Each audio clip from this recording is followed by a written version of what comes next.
Here's the flag. I pledge allegiance to the flag of the United States of America and to the republic for which it stands, one nation, under God, indivisible, with liberty and justice for all.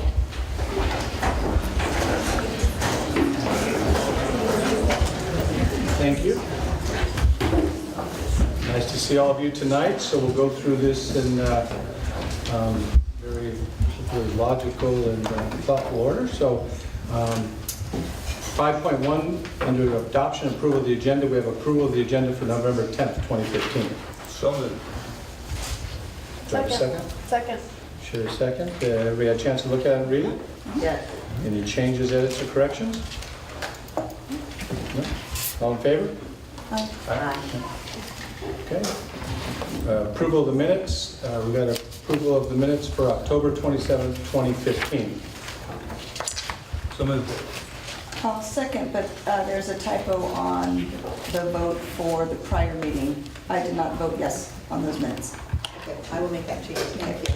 And can we, yes.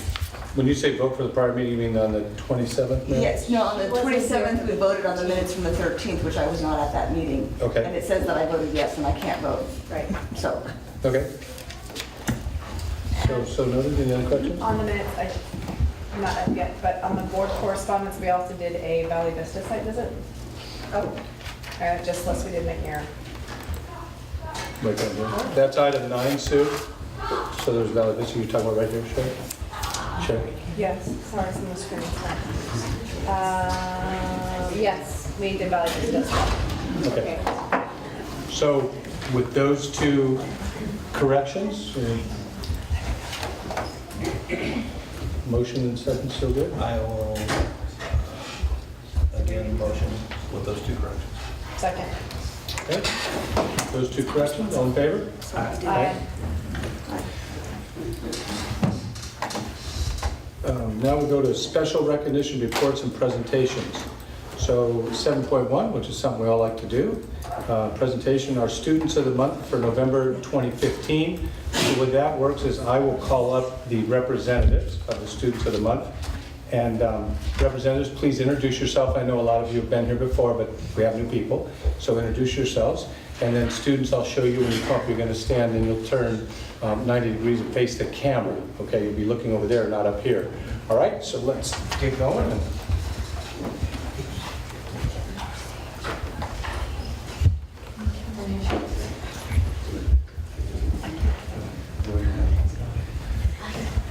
So I would like to invite up first, and this is kind of a random order, but we'll do Kenilworth Junior High School representatives. And introduce your students of the month.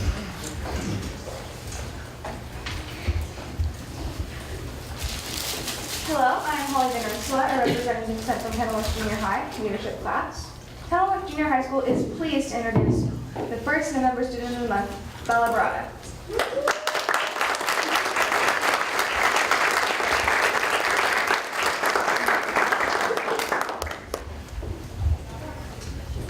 Congratulations. You're going to turn this page right there to the camera. Bella has been nominated by her team of teachers because she is an excellent student who excels in class and is willing to help students who are having difficulties. She is a natural leader and a great role model. Her history teacher, Mr. Raya, has this to say about Bella in his class. Bella is conscientious and thorough in her work. In class discussions, she is both thoughtful and thought-provoking. She is both a team leader and a team player. She is trustworthy, creative, intelligent, fun, and caring. Her drama teacher, Miss Blake, states, Bella shows maturity and dedication preparing for her various roles. She is a role model in the class. One of Bella's passions is in video production. In 7th grade digital media, Bella showed initiative, diligence, and creativity when working on her project. She learned how to use Apple's iMovie with supporting programs and equipment. She created imaging files for video overlays, wrote scripts for videos, and uploaded and shared files through Google. In collaboration with 2 other filmmakers, she won top honors at the first annual Sonoma County Office of Education Film Festival and the Alexander Valley Film Festival this past year for the film's Growth and Onwards and Upwards. At Kenilworth, Bella is a stellar student. She has consistently earned a 4.0 while taking rigorous courses.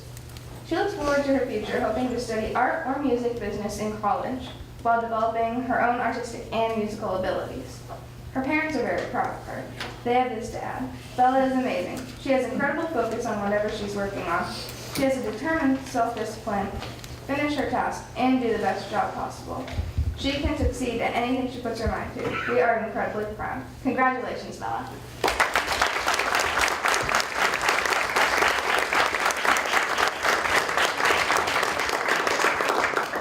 And, members of Bella's family, do we have them here tonight?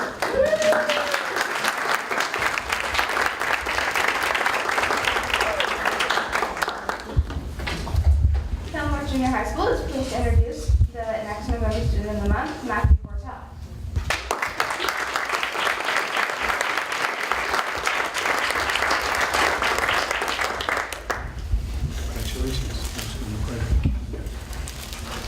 Matthew has been nominated by his team of teachers because he is an exceptional student. He is very motivated and shows acute attention to detail. He is an independent worker who picks up use of technology very quickly. As a student in KTV digital media class, Matt has been able to master the TriCaster or video switcher. This complicated piece of equipment is typically very difficult for students to learn. Matt learned quickly and has helped others master the device as well. In addition to producing KTV, Matt is also on the script writing team and assists with the cameras and the on-air graphics. In his 8th grade year, Matthew has earned a 4.0 and is in the highest level classes available at Kenilworth. He takes advanced English and geometry. Miss Street has this to add. Matthew is a hard worker and an asset to any team he is on in geometry. At Kenilworth, Matt's favorite teacher is Mr. Rye, his history and KTV digital media teacher. He appreciates how he makes learning history fun with his sense of humor and teaching style. Matthew is also enjoying writing his novel in English with Miss Waldemar from NaNoWriMo. In the future, Matthew hopes to attend a good college to study engineering for either bridge building or computer technology. Matthew's parents are very proud of him. His mom has this to add. Matthew is a strong silent type, but don't mistake his silence for not being present. He is always present, listening, observing, and formulating ideas and theories. When he is ready, he will speak.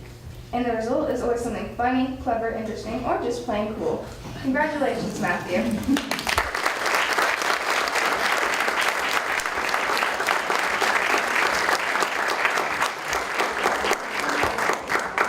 Matthew's family, if you'd please stand.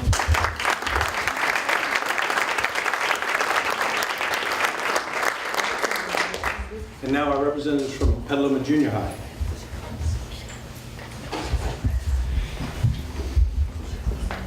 Hello, my name is Sam Hauser. I'm in 7th grade and I'll be representing Petaluma Junior High School. Devin Balk has been chosen as the November Student of the Month at Petaluma Junior High School.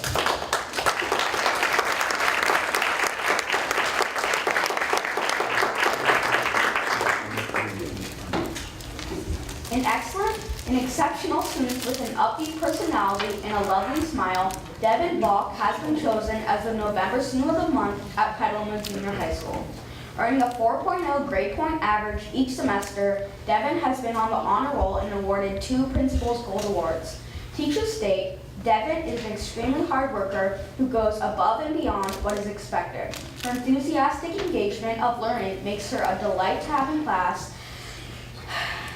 and as she receives each new assignment with joy and enthusiasm. Devin is self-motivated, diligent, disciplined, reliable, and consistent. She can always be counted on to do her best and balances a serious approach to schoolwork with an upbeat, good sense of humor. She is polite, modest, and humble and constantly helps others without being asked. Devin's peers fully respect her and she is a fabulous role model for all. In yearbook, Devin has the challenging duties required of being on the Executive Council for Production as well as the co-editor.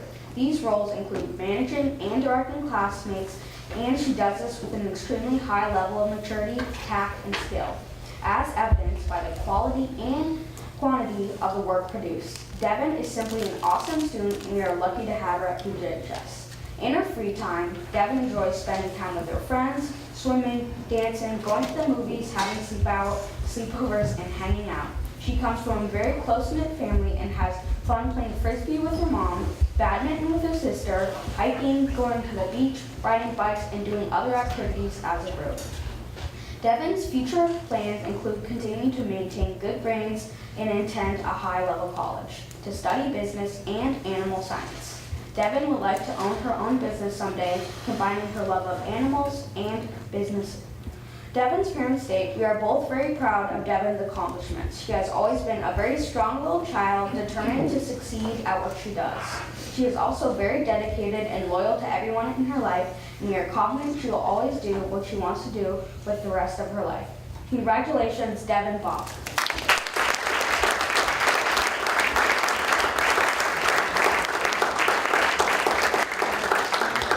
Devin's family, would you please stand?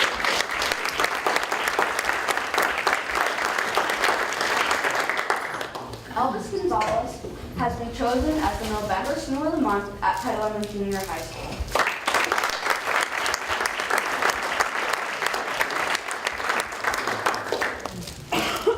An excellent student with a charming personality, Elvis Gonzalez has been chosen as the November Snow of the Month at Petaluma Junior High School. A 4.0 student taking advanced academic classes, Elvis has been on the honor roll and earned the Principal's Gold Award each semester. Teachers state Elvis is an awesome kid. He's an extremely hard worker, always on task, engaging in learning, and pushes himself beyond expectations on a daily basis. Elvis is bright, dedicated, motivated, determined, disciplined, dependable, resourceful, and persevering. He constantly produces outstanding work and enthusiastically gives maximum effort. Elvis gets along well with others and always goes out of his way to lend a helping hand. He is polite, respectful, cooperative, and modest. He is a pleasure to have in class and is an amazing role model for his peers. Elvis is well-liked and respected by everyone he meets. We are lucky to have Elvis as a student at PGHS. Elvis's main focus outside of school is soccer, and he plays on numerous high-level teams.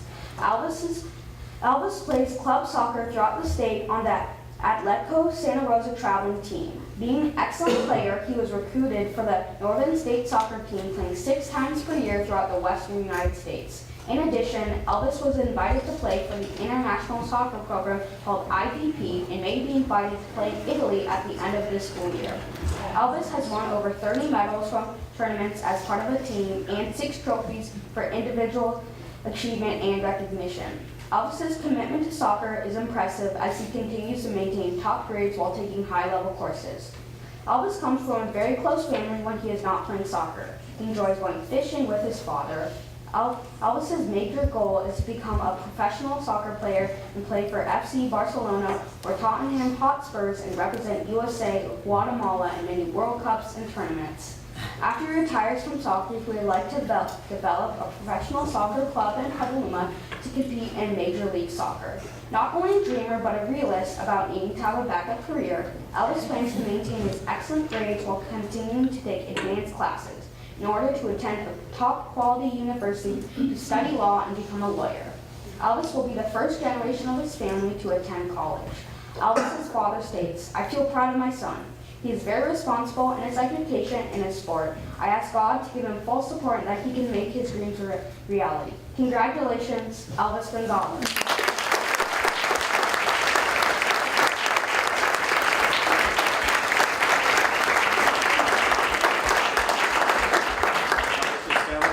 Please stand.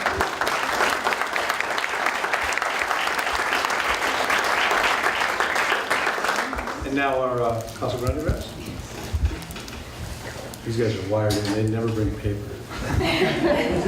Oh, did you? Yeah. Oh, just back to like music player. So our first student, I'm Navi Sidhu, I'm the ASB president at Casa Grande High School. I'm Rosa Cullen, I'm the ASB secretary at Casa Grande High School. And now our first student of the month is David Yee.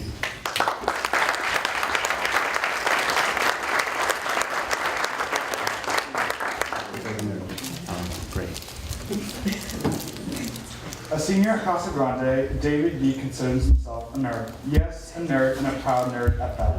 While he's not busy solving calculus problems, David enjoys pondering existential crises, studying as part of the Casa Grande academic decathlon team, and drinking hot chocolate, even in hot weather, while reading light novels. David is also president of the Casa Grande Band Council, vice president and captain of the Casa Grande Ultimate Frisbee team, and a life scout of the local Boy Scout troop. He is also lead trombone in the school's varsity jazz band. His hobbies include learning Japanese, which is proving much more difficult than initially thought, playing ultimate frisbee, and hiking, especially in Yosemite Park. As a matter of fact, David hiked to the bottom of the Grand Canyon just last summer, which is an experience that he said he will definitely not repeat. Admiring the canyon from above is one thing, but hiking in 120-degree heat can really put a damper on the repeatability of the trip. Last summer, David also worked as an intern at Sonoma State University. In a lab, he attempted to increase the efficiency of a hybrid water-based harvesting prototype, and his main focus was desiccants. One very important thing he has learned from the internship, besides the real-life lab skills, was that research and development is a fancier way of saying the internet does not have any answers. Inspired by the internship and yearly hikes in Yosemite National Park, David aspires to become an environmental engineer with a focus on energy or water. Congratulations, David.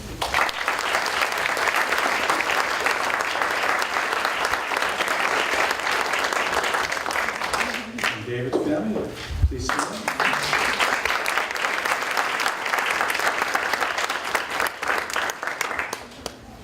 Our second student of the month for Casa Grande High School is Kiana Shibata.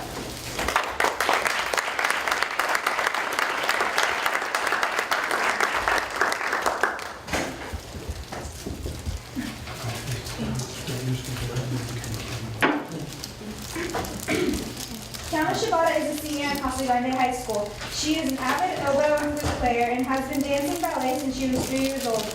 Currently, Kiana is a part of the UNICEF Club, Casa Grande High School's Honor Society, Link Crew, peer mentoring, and Casa Grande's badminton team. Some previous awards she has received are Subject Excellence in Biology, Honors Algebra 2, and AP Calculus AB. The Harold Mahoney Family Community Achievement Award for her sophomore and junior year, and she was recognized as the most improved band member last year in Casa Grande's concert band. As well as being a full-time student, Kiana is teaching ballet classes to children ages 4 to 6 and teaching jazz to children ages 10 to 12 at her dance studio. She loves to volunteer in the special education class at Old Adobe Elementary School and at Boost Camp over the summer. And whatever free time Kiana can find, she loves to hike, read, and go to the beach. Congratulations, Kiana.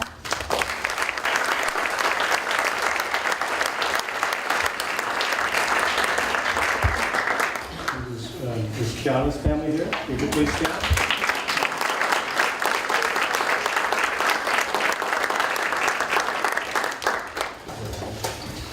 And now, last but certainly not least, our Petaluma High School representatives.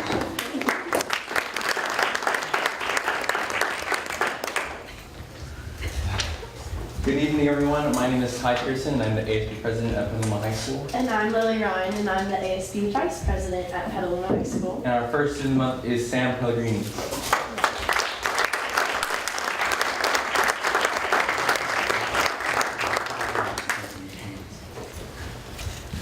Sam Pellegrini is a Texan-born All-American individual. He is passionate about his country, and he attends Petaluma High School in his senior year. Sam has been in associated student body for all 4 of his years in high school. He participates at nearly every school event and also has a focus on his community outside of school.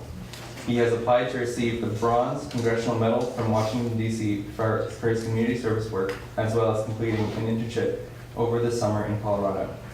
Sam also enjoys to be active with his friends from the school at City Sports, where he is currently training for future service in the military. Sam is dedicated to serve his school and community. Congratulations, Sam.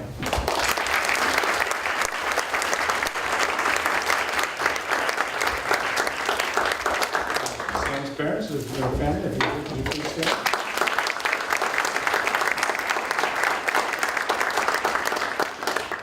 Our second student of the month is Sarah Willis.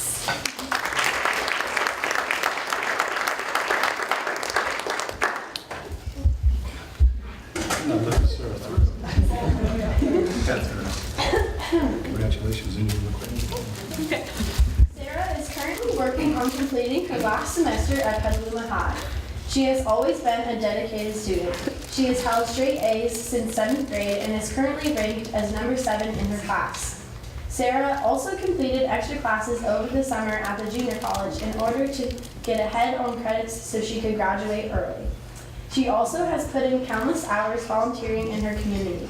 From mentoring younger Girl Scouts as a leadership girl for Petaluma Day Camp, being a cabin leader for Walker Creek's outdoor education, to helping the Downtown Association with many of their events, such as the Butter and Eggs Day Parade, Antique Fair, Art and Garden Kids Craft Area, and Santa's Arrival, to name a few. This year, during her off periods, she started working with 2nd through 4th grade students at Valley Vista and Grant Elementary. She is also a student tutor for Miss Granger's Algebra 1 class. One of her hobbies includes baking, which she is always bringing to her teachers and friends. Others are horseback riding and photography, especially darkroom film photography. Her most prized possession is a 1950s press camera, which she calls Maxwell. In September, she began interning with portrait photographer Murray Rockowitz, and in the spring for Stephen Yeager. Sarah will be applying to universities in the United Kingdom, where she will major in film and media production. Her goal is to work for the BBC one day. Congratulations, Sarah.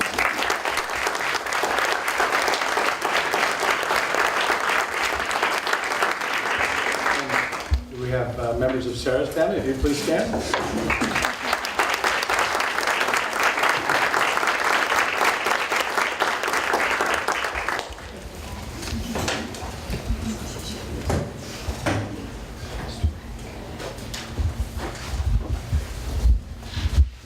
So thank you, presenters. You did an excellent job, and students should be commended. And your parents obviously, are here and support you and add to it. And we're very proud of you. Teachers are proud of you. Everybody who makes all this happen is very proud of you. And ultimately, you should be proud of yourselves because you have to do it, right? You sit and take the test, not us. So good job. And I will just let you know, like I do every group that's students a month, we have, especially you junior high schoolers, we have very few junior high school kids that are on the commemorative list that also do it in high school. So make that your goal. Try to be a double repeater. We have one of those on the board, right, Phoebe? She gets so embarrassed whenever I say that. But anyhow, we're proud of Phoebe, but they will be on these plaques forever, and I don't know how many we could say. We'll have the kids put it on the wire there, and maybe one day it'll be virtual. It'll just be up there rotating around. But for right now, it's physical, tangible, and you can touch it and feel it. So you're to be congratulated. I'm going to go through a couple of presentations, and then we will let the students go early because I want you going home and enjoying dinner, perhaps. That'd be nice, right? So we'll go to our next report. We have student reports. Representatives from Casa Grande and Petaluma High Schools will be reporting on their activities at the respective school sites. So I'm going to call the Casa Grande reps back up to give us that report. That's the paper report, I bet.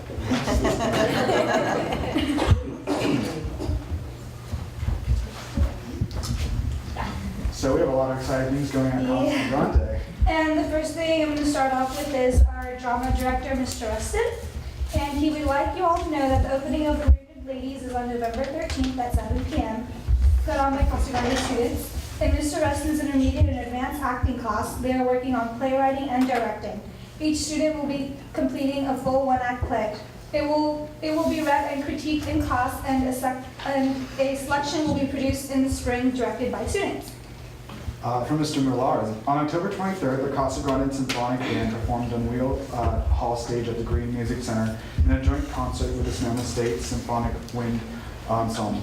On November 6th, the Casa Grande Chamber Choir performed at Schroeder Hall at the Green Music Center as part of the Sonoma State Choral Festival and received high praises from the choral directors of Sonoma State and San Jose State Universities. The Casa Grande Marching Band will be marching in the Petaluma Veterans Day Parade, honoring our nation's veterans in downtown Petaluma on Veterans Day. The Chamber Choir of Casa Grande will be joining the Sonoma State Symphonic Chorus and chamber singers in the Sonoma State Candlelight Family Concert on November 20th. They will also be joined by the choirs from El Camino High School and Maria Carrillo High School. This concert will be in Wheel Hall stage at the Green Music Center and will be collecting canned food for the Redwood Empire Food Bank at the door. Lastly, from Mr. Millard, the choirs at the Casa Grande will also be performing at the 30th annual Light Up a Life tree lighting ceremony at Center Park in front of the Mystic Theater on December 4th at 7 p.m. The event is sponsored by St. Joseph Health and Hospice of Sonoma County. From our administration, congratulations to Nathan Lightcap and Library Assistant Helen Austin, Casa Grande's Educator of the Year for the 2015-2016 year. Nathan will represent CASA at this year's California League of High Schools Region 1 Educator of the Year recognition ceremony on November 10th. Nathan has been selected for this prestigious honor due to his tireless efforts to promote literacy to all students and teachers in and outside of school. His contributions to the creation of a school culture that is friendly, safe, and inclusive for all, his consistent promotion of creativity and innovation, and his dedication to effective professional collaboration. Former CASA Educators of the Year for their dedication are Mr. Eric Backman, Scott Wiggert, Joe Tennis, Sharon Howell, Kim Tay, and Rick O'Brien.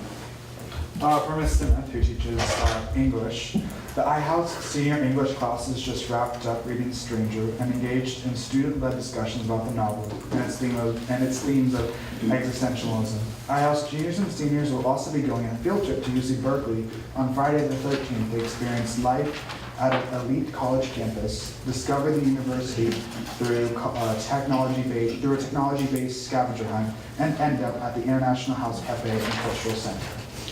And from Mr. Wiggert, who is leading the SRJC Jumpstart program. CASA's Jumpstart program to the JC has gotten off to an amazing start. He had 117 seniors complete their CCA and SRJC registrations the morning the sophomores were taking the PSAT. For comparison, we had around 80 students complete this task last year and 40 the year before. Based on historical data of SRJC enrollment numbers, this represents about 2/3 of all seniors who will attend the SRJC in the fall. To accommodate CASA's large number of jump starters, the SRJC has opened special placement testing times to align with CASA students' schedules, including Super Saturday, where jump starters can take both math and English in the same morning. We completely filled all 75 math slots and all 75 English slots offered this week, so students will know the results prior to Thanksgiving break. New to the Jumpstart this year is a Math 155 course that will be taught by SRJC staff this spring in the afternoon at CASA. Math 155 is a prerequisite course for college transferable math. Jumpstart seniors who test into Math 155 who are not currently taking math will be able to complete this prerequisite course and begin taking college transferable math in the fall after graduation. There is a real energy this year for students who are planning on attending Santa Rosa Junior College in the fall. Jumpstart students are getting out in front of their college planning and not putting it off until the last minute like many students do. And our leadership report. So leadership has been exceptionally busy in the last few weeks with executing this year's homecoming. The overall execution of the 2015 Homecoming festivities was exceptional. With the new track being built at Casa Grande, we'd like to give appreciation to Petaluma High School for allowing us to host on their campus. On that rather cold but special night, Hannah Barlow, representing Key Club, was crowned homecoming queen. In addition, the Gauchos won the game 41-17, advancing to playoffs. The homecoming parade was also hosted at Casa Grande during nutrition break earlier that day. The winning class float was a junior class, and the first place club float was UNICEF. This year's homecoming theme was apps, and it tied nicely with the distribution of the iPads. In addition, the homecoming rally went quite smoothly. The rally highlighted each class's sense of pride, and all of the stands were decked out in each of the class's individual colors, displaying school spirit. Here, the homecoming candidates were announced to the student body, and everyone was treated to performances by the cheerleaders, dance team, and Marissa Barreto, who beautifully sang the national anthem. Our Homecoming Spirit Week was also very successful, and many students dressed up to display their school spirit. We are looking forward to many more successful events in the future. Thank you. Thank you.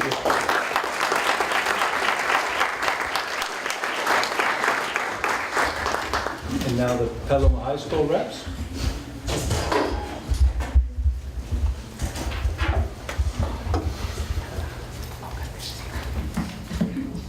I'm Lily. And I'm Tyler.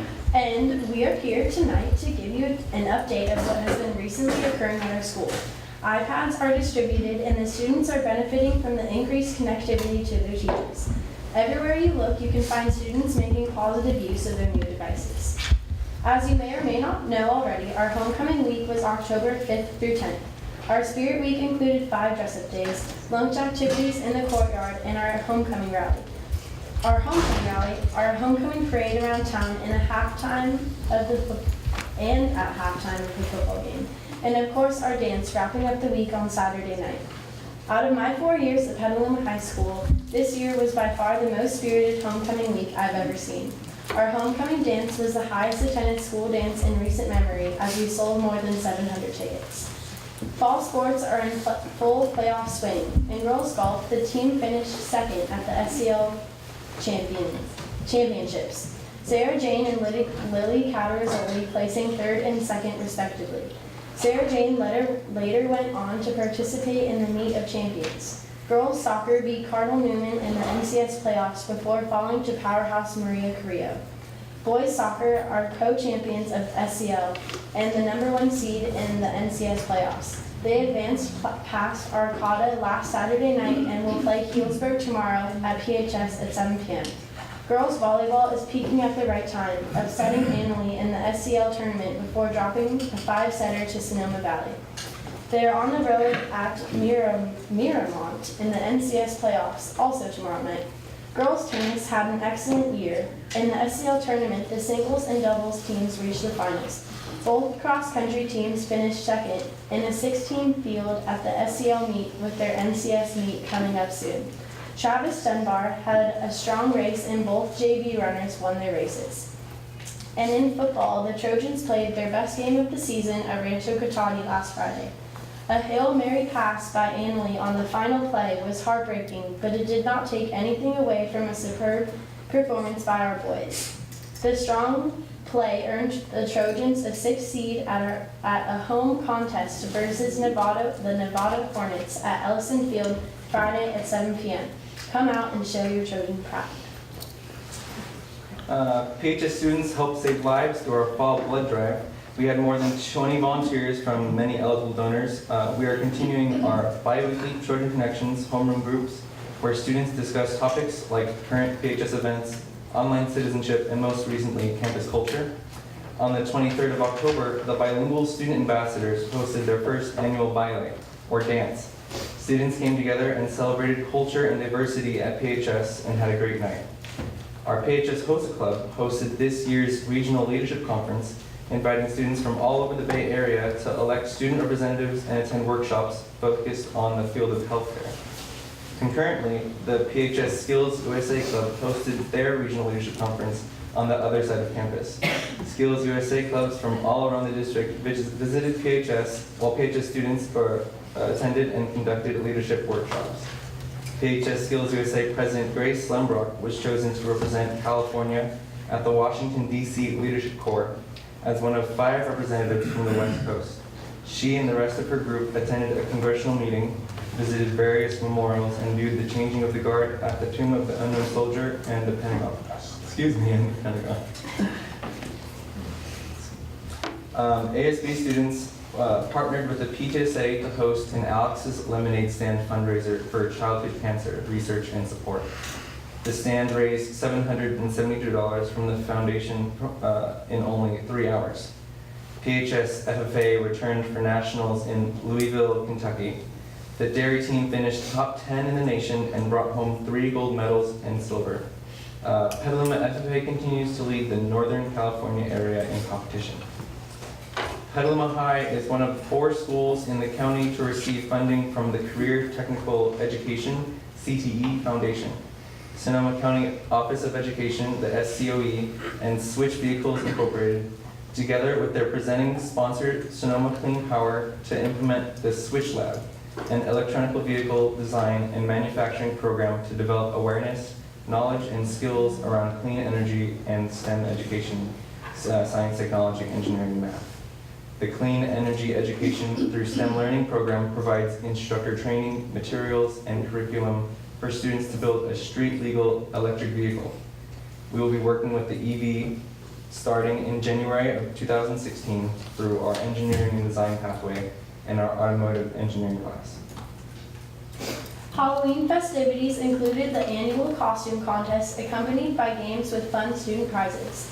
Today, we held Veterans Day events, including a second period assembly, And we also had letter writing in our library, so you could write a letter to a veteran in our library, so that was cool. For Veterans Day reflection, we hosted a letter writing station and had the veterans speak. It says add more here, so. Next week, our Rowdy Brook volleyball takes place. Rowdy Brook is our intramural boys volleyball league, finishing with a teachers versus students match during lunch. After Thanksgiving, we look forward to holiday cheer. We will gather donated cans, books, and toys and give them to families in need. Thank you very much for listening, and stay tuned for more.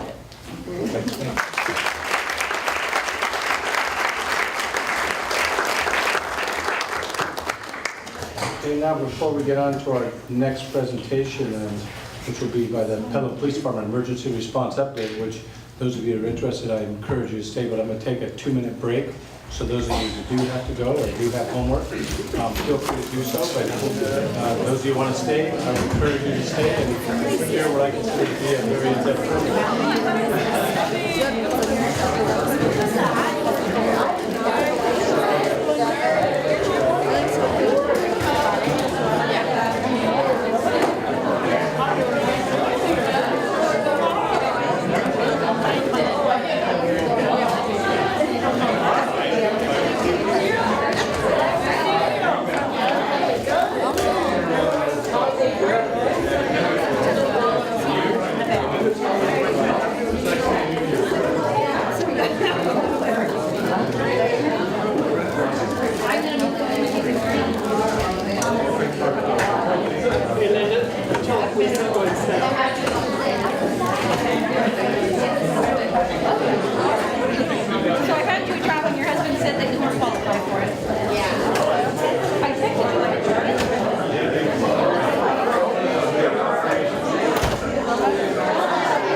Well, we know we can't start. It's gonna be nap time, by the way.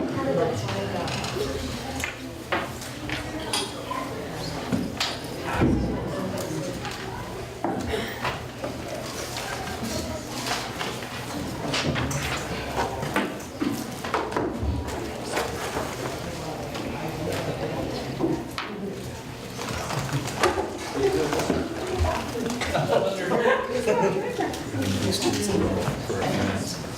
Bring the students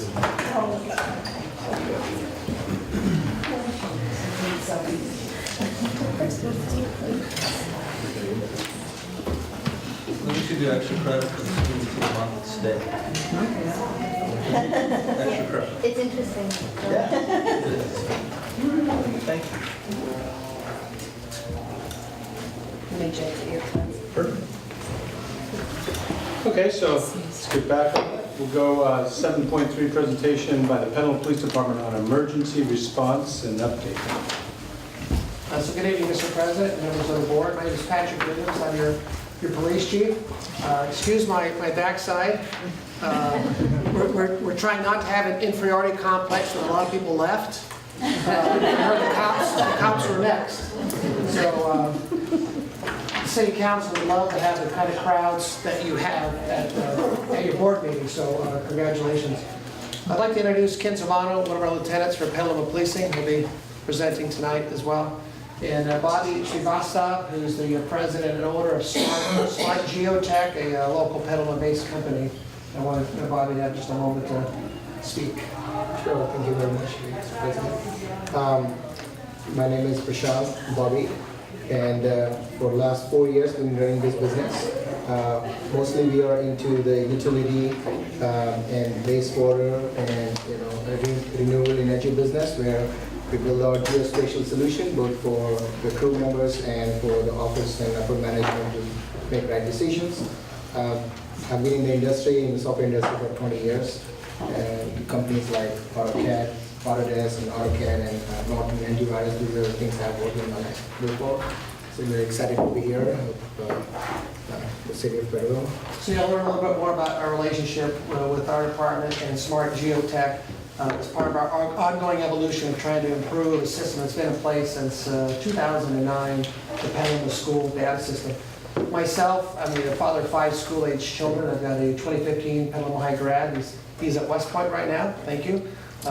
Doing well. Appreciate Petaluma High's help in that regard. I've got a 9th grade at Petaluma High. I've got a 7th grader at Petaluma Junior, and I've got 2 elementary children. So this is something personal to me as well. I'm obviously in my professional application of what I'm doing, but as a parent, this is something that's important. And we want to update you on Petaluma School Data System to simply share with you essentially the same data that we've been in collaboration with the school districts in the city of Petaluma since I said 2009. When I got here in 2012, we started looking at different ways to improve the collection of that data and make it more presentable and make it more user-friendly for the staff in response to potential critical incidents at school sites. We've got a short presentation. Hopefully 20 minutes will be our goal. We're going to share some things that might be a little startling, but it's not meant to be dramatic. It's meant to present some specific real-life things that have been happening across our country and things that we think about every day, and I'm sure you likewise think about in your roles of guiding this district as well as focusing on school safety. We realize that there are practical challenges facing all of us, and we think there's opportunity as we move forward to even do a better job of making our school sites safer.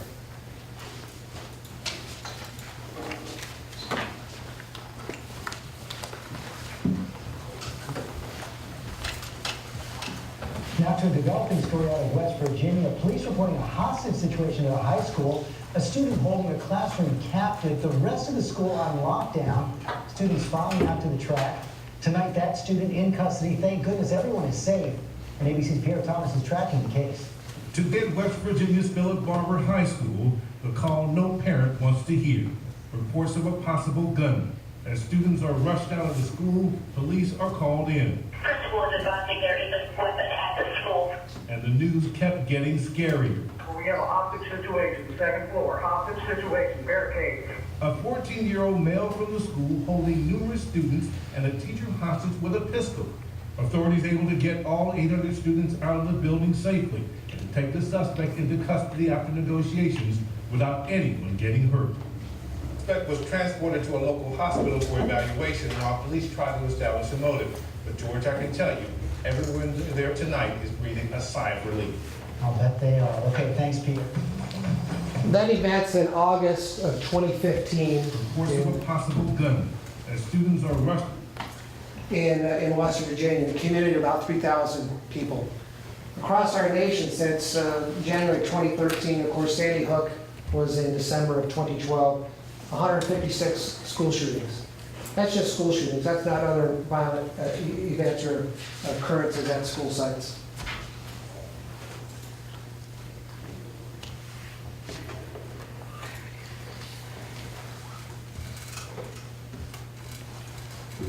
This is an event that, actually, the second Instagram event in the last month. This one was the end of October in the state of Michigan, where a school resource officer on Instagram intercepted some information regarding a school shooting plot. This is October of 2015. They ultimately arrested 3 students that were planning to attack a junior high school and a high school. Some data from the Bureau of Justice Statistics on crime, school crime supplement, just shares some information about the rate per thousand here on the left of school events, all events including theft and violent activity and serious violent activity on your left. Basically, the graph is trying to show you is at school and away from school. And this is a national picture. It doesn't necessarily reflect Petaluma. I would offer that. But it does give some startling suggestions that the potentiality for violence or events against the student in the school are higher on a national average than they are away from the school. Just pointing to the fact that you essentially have a concentrated population at a location for a long period of time and things can happen. Data from 2013, grades 9 through 12. So PSDS is the Petaluma School Data System, and Guardian is what we're launching out on with Smart and Geotech. Essentially, what I put in front of you, each of you have a little binder, I believe Mr. Callahan, our big binder. This big binder sits here on this dispatch booth. And since, like I said, 2009, we've been collecting this data from each school site. It's hand filled out.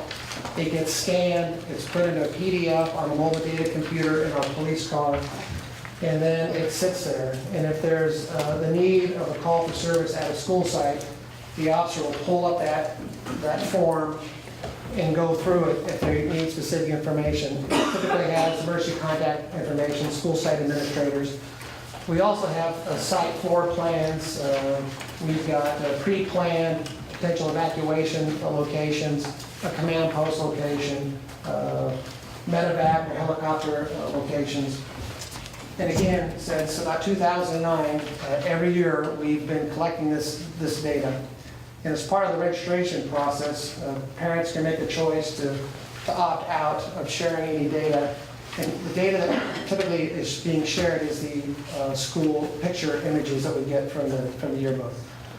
The goal in Guardian, when I came here in August of 2012, for the first 5-6 weeks, I learned about PSDS and how it's been employed. It's a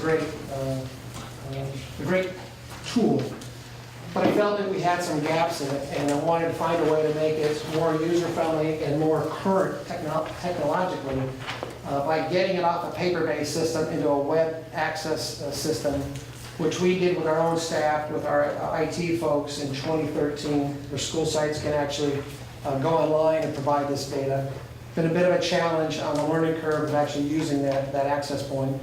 But the other piece that I wanted to do is I wanted to find a way to bring 3D imaging of the school sites remotely available to our staff at a moment's notice, where you think you could actually tour a school without ever having been there to give you some additional information if you're making choices about responding to a critical incident. The PSDS evolving to Guardian, this is just an example of the different disciplines connected to the availability of that data. I'll transition over to. So again, like the chief said, we're basically trying to take a system in the process of data collection and move it into a new platform of technology that makes it current and relevant and brings information to us in real time. it's nice to be standing here talking about planning and prevention and safety and not be here debriefing an incident that you just saw on the news at one of our school sites. So we're thankful for that. Guardian will, as you see on the left, the orange boxes represent data that we're hoping to talk further about accessing so that the data is current and live. Once that goes to print, or once that information is provided to the current system, it begins to become stale. In the new technology, with Guardian, we would access the live information, the live data, so that if an event happened at a school, we would know who was in that classroom at that particular time, at that particular site. And then on the other side would be the integration with the data that the city currently maintains. And again, all of this in a very secure geospatial platform, so that whether I'm the responding officer, the supervisor, or the incident commander, dealing with the situation that you just saw, the news media clip, becomes much more manageable, and we know who we need to be checking on and accounting for when an incident happens at a school. And so you can see the different data points there that we're talking about. We'll go to the next slide. So now we're going to demo for you some of this technology and how we envision this software and this technology working for us in the field. So this is a view of what not only would be available in our communications center, our vehicles, or a command post at the school site, but this information would be readily available, and the geographical interface shows us not only the school sites, and of course, as it's interfaced with our computer dispatch system, if I'm the officer responding to, in this case, Corona Creek, the systems are talking, so this information is already available when I go to look for it. I can see the site map, how to get there. I can see where the other assets are in the city, where my fellow police officers are, where the fire and emergency vehicles are located. I can see landing zones, the relationship to hospitals. I can see anything I want to see on here. A child goes missing, there's an abduction. I can see at a click of a button where registered sex offenders are located, as an example with that geospatial data. And then as I get closer to the site, I can simply click on either an overhead shot of a floor plan in kind of a two-dimensional, or if we're trying to deal with, okay, the problem's occurring in the office or in a particular classroom, we can click into that particular location and see more detail of that space.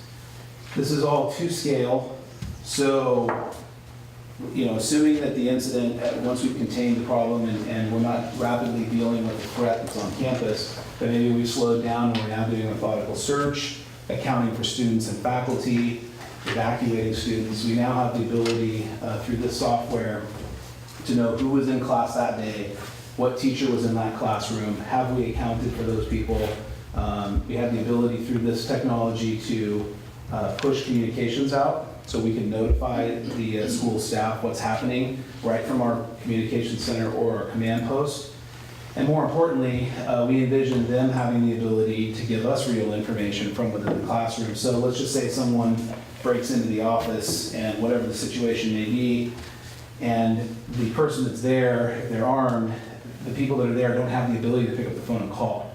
But they may be in a position where they can press a button on their phone on an app, or they can send a text message. And we have the ability to interface social media and our own application with this technology so that we can get information in situations where normally they might not be able to. The other thing tactically is now, you saw that one example, that photograph on the previous slide, we have a canine officer searching with a police dog. A lot of times, logistically for us, planning where we're going to go and how we're going to clear those buildings, whether it's in a very fast pace, trying to get to the threat, or a very slow methodical search, we don't know what the classrooms look like, which way the doorways open. This technology allows not only tactical teams, canine teams, bomb detection units that are sending robots in to actually plan their route through the structure, know which way the doors open, know where the utility panels are to isolate things like electricity and different things that become necessary in that process. And more importantly, if we get word that the problem is at a particular location on that campus, we then immediately know whose classroom is that they're in, who's the teacher, who are the students, and we have the ability to see images of those folks so that we know who we're looking for as we're looking for bad guys or threats that are in the same space. If the school's in a lockdown, we also have the ability then to know when we go classroom to classroom to let staff know that it's okay to come out. We're now communicating with people by their names rather than them wandering through the door if we're legitimate or if we're a threat or part of the suspect group. There's a variety of uses tactically for this kind of technology. We can measure the distance of doors and windows. If we're having to do some kind of a rescue, if we're having to go and isolate a threat that's actively injuring or trying to kill people, it provides us with the technology and the tools and the information that we need to rapidly deploy in that situation. And we're all looking at the same information and it's at our fingertips. The challenge for us, as the chief mentioned, is that the current platforms create redundancy. I mean, you only have so much time, and so does your staff, to have the data about the students in each classroom and the faculty members and their cell phones and whatever information we want to share to be able to communicate to keep the school site safe. But then asking, your staff to then enter it back into our system is redundant, and we're finding that that's been the biggest challenge. If we stick with the manual process, you understand how quickly that becomes outdated. So now what we're looking at is, here's an example of Corona Creek. Is it Corona or Meadow? Corona. Corona interface with their area system, so that we can show you right here how we can quickly access, who's in classroom 21, or in this particular case, in the different rooms. So if we click on, which room do you want to pick there? So here we see the teacher's photograph, and then we also have a list of the students that are there. We can have specific information about the classroom, how many doors and windows, each student that's listed here. If for some reason we need to push a message out to the teacher directly, we can do that. We can do that collaboratively in an incident command system where we're standing next to school faculty and management. But it gives us the real-time ability to not only reach them, but let's just say that there's an incident at Corona Creek. We're evacuating the school. Typically, we would select a location away from the school to evacuate the children. So in this case, we could push a message out to parents and faculty that location, let's say this situation is the community center. So we can quickly tell them to be reunited with your children, your child, respond to the community center, don't respond to the school, and we will reunite you with your child there. It also allows us the ability to receive information right from the site. We were just talking about devices being put in the hands of our students. So now you have students, faculty, anybody that's around the campus has the ability to communicate with us through social media monitoring and a quick way, especially if faculty's on the same system, to provide us with real-time updates.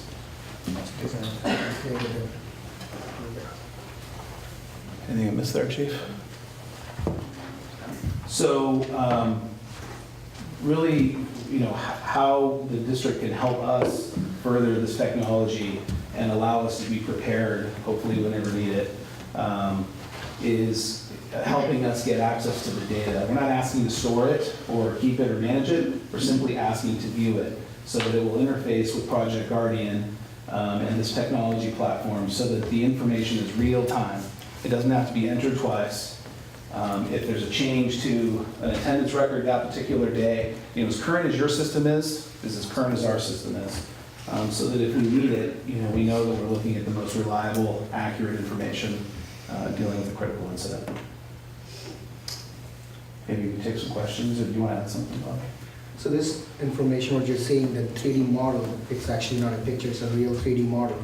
And you can actually measure the distances between the wall and everything. And the layout, actually it's all geospatially correct.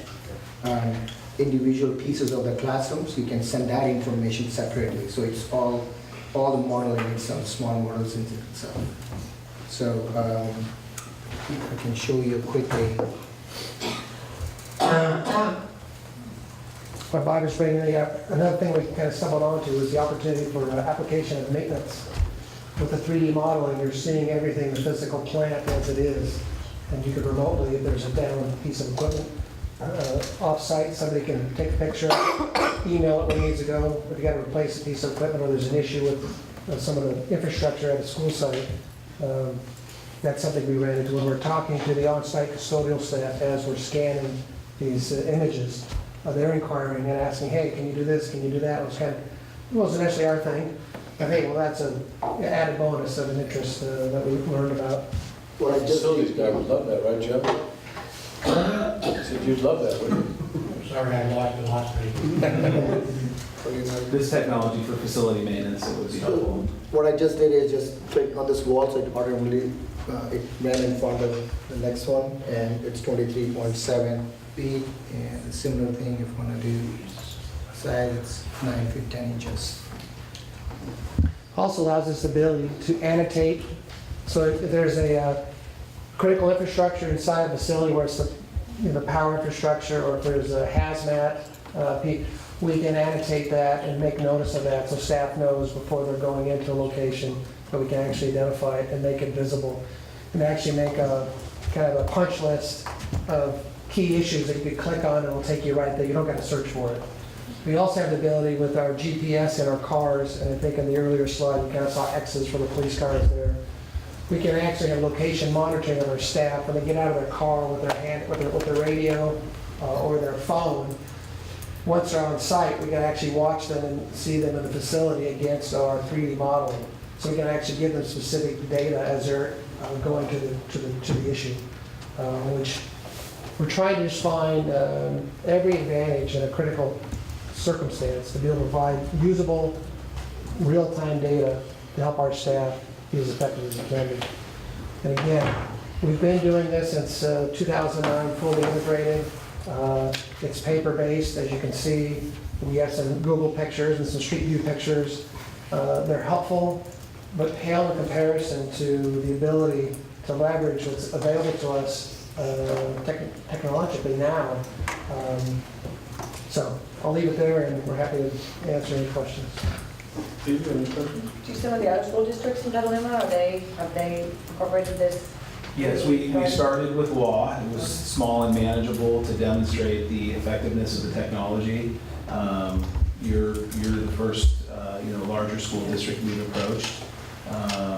And one of the things I want to add is that with all the events going on, clearly we understand the importance of this type of preparedness and training and access to information. But I can tell you that the other key part of that is site surveys and planning. For us, it's this is just as important as the numbers on your house or the street name on the street sign. We typically know where most of the streets are, but when we enter onto one of your campuses, they're not typically always labeled with street signs that say M-Wing's over here, the gym's over here, and so we rely on this technology. And some of those site surveys that we've done, we bring checklists that are kind of national standards, door locks, what type of door lock, how the buildings are labeled, things that you don't think about. Why isn't the door labeled above the door from the inside? The student who's inside can tell the dispatcher or text the room that they're in, especially if they get moved. That concept of having the campus look like and be clearly labeled for first responders in an incident like that we're talking about is critical. And this type of technology can provide those surveys in more of a checklist. So faculty at each of the sites can do their own evaluation, their own site surveys, and it may be helpful in recommending budget adjustments or improvements to school sites based on the priority of those needs throughout the district. It's a lot of information and sometimes overwhelming, but if we bring technology to the faculty at that particular site, it can be a shared responsibility and something that they're constantly checking on to make sure that they're, we have the safest facilities and we're prepared if something were to happen. Requesting access to our student information? So essentially the idea is, as we're presenting it, is access to Aries. And there's the ability to mask. The bottom line is your data. You can choose to do what you want, you can mask. Our thing is we're looking for just basic information.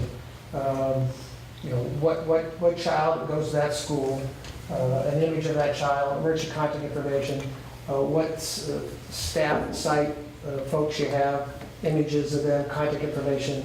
We're not interested in medical records, we're not interested in grading, we're not interested in any of those things. And you know, as much you are regulated relative to your data, we are likewise in our business. So we get the issue of data security and privacy issues. We're simply looking for an opportunity with permission and collaboration. Again, we're collecting a lot of this data right now. We're looking to present it in a different way. You know, used for a site-specific need based on a request from a school site that's calling for help. Not shared, not public, very secure, only for these types of situations. So talk about how you access it. So in the scenario, given the situation, you're driving up to the scene. There's a computer in your car? Is that the? Yes, all the vehicles have computers in their cars, and then if it's a critical incident, a lot of additional resources are dispatched. We form immediately what's considered or called an incident command system or structure. So we establish a command post. So in a major incident like this, you're going to have law, you're going to have fire, you're going to have EMS, and they all coordinate. We may even pull in city public works if we're shutting off utilities. And so from that command post, we start to begin not only initial response and containment, but how we work through that problem to complete resolution. So, you know, whether it's communications, logistics, tactics, all of that happens in that command post. So the initial response, yes, available in the cars, available in the communications center. Mm-hmm. And then as the containment occurs and the command post sets up, you've seen our big mobile command post. That shows up, brings this technology with it as well. Additional technology, and then we begin to move through. Do we have, do we have to clear this entire campus? What was the nature of the situation? Are we searching for a device? Are we searching for more suspects? Are we searching for weapons? So that we can safely say and hand back to you your facility to let education continue. So that's why it's important. So when that kind of chaos hits and a lockdown is ordered, a code red or whatever happens in that district. There's a lot of unknowns, and we're all there for the same thing, which is to protect the students and protect the staff. And we also want to protect our first responders. So, we would be accessing it to know, okay, if we ordered an evacuation, depending on the situation, or the school makes the decision to order an evacuation, we're dealing with that. Now we have, okay, do we have everyone accounted for? We would definitely use this here. If we've evacuated students, we don't want to flood that very small, tight residential neighborhood with parents who are super concerned for the children and very upset. We want to give them direction, give them guidance. We call in public buses, we get kids out of there, get them reunited with their parents, but we need a way to be able to track that. And absent a teacher being there to do the head count and everyone knowing who's present that day and not, it sometimes can be very difficult. We would use the data for that. The other advantage is your own school site staff, district administration have access to the same data. So remotely, if there was a significant event and Mr. Callahan's off campus or the principal's off campus, they can remotely get on and see that same data and be able to give direction or have some interface with what's occurring with that incident as well. So I think there's definitely a two-way street. Another, really simple example of how we use the data would be someone reports what they consider to be a child abduction or something, or a child snatched off the sidewalk. Whether we know who it is or we don't know who it is, we have the ability to then say, okay, what area is it in? What school would they be going to? How do we try and figure out if we have someone missing or not? Or if we know that a child is abducted, we have a current photograph and we have current information that helps us make contact with the parents and make sure that we're not dealing with a custody situation or something that's explainable. And if it truly is something terrible like that, we then have an immediate picture that we can push out to social media, which we have done very well here in Petaluma, and we find a lot of people and solve a lot of situations with people seeing images of the people that we're looking for. So, well, just to play devil's advocate a little bit on the privacy issue, so spin that around though, where some merchant downtown says a couple of young kids just came in and shoplifted some tennis shoes or something. It wouldn't be used to profile kids at every camera, right? Like, oh, let's just scroll through and here's some kids, which one fits? Sure. We just saw it would only be used for these emergency response type purposes, right? You wouldn't it's just, your data. The police couldn't generally access it. We can set that up. It Because wouldn't parents be get really concerned, I think, about it. No. And we what currently we're access or what we're giving up, or So our protocols going to change from what they are now. I mean, for example, we have access to school yearbooks right now. Mm-hmm. we don't use them for those purposes. We use them to your consent and your guidance. So I just don't want to be creating any lineups for you guys. Yeah. Nothing against you, Sure. but we got to be careful about that. Sure. Now, what, Okay. I'm just saying, our goal, you know, I get the concern about that, we gotta be thoughtful about Right. the use of anybody's private data for purposes that they're not intended for. Access to that data is logged and tracked, so you know who's queuing that information as well, so there's audit opportunities too. Yeah, I would be, you know, the nefarious activity of a trusted user, whether it's school staff or our staff, you know, would be a huge violation of public trust and would be acted on, you know, vigorously. So in a situation at, what it was at Corona Creek, whatever school it was, and you didn't have that information, you're gonna fly up to the scene, and you're not gonna have the electronic data. Right. So what would you do? You would go to the school office, or you would go So to we some... use what's in the car right now, but the handout you've got. But forgetting the car, if it didn't exist in the car at all, wouldn't you go directly to the school and say, hey, Gary, Yes, pull up yes, these children and tell me where they are, or Yes. who's in that class, it's stuff that we have on site currently, right? right. So the difference would be speed and accessibility So current ahead of data, time. accessible immediately, remotely. I guess what I'm saying is other than that, I'm not sure what you're going to see that you wouldn't see eventually from a privacy standpoint, is I guess where I'm going. If you had an incident at the school, we're gonna pull up areas of school because we can, right? We're gonna figure out who's in whatever classroom and who's there and who's not there, and what teacher's in that classroom and what custodian might be in wherever. We're gonna give you that information as soon as we can, Right. right? So are we really talking about the difference in timing? Yeah, I think it's presentation, it's how it gets done, and how current and accurate it is, yes. Right. But I mean, we're gonna have that current accurate information. Right. What we're talking about here is your ability to access it quicker in an emergency. Yes. Is that a fair statement? Yes. It is. And to use some of that data with new technology to better communicate, to keep people safe, to keep them locked in place, or to notify them about a situation that's evolving. Whether that's a message from you to your staff, or a combined message from us together to your staff in a situation where the school's locked down.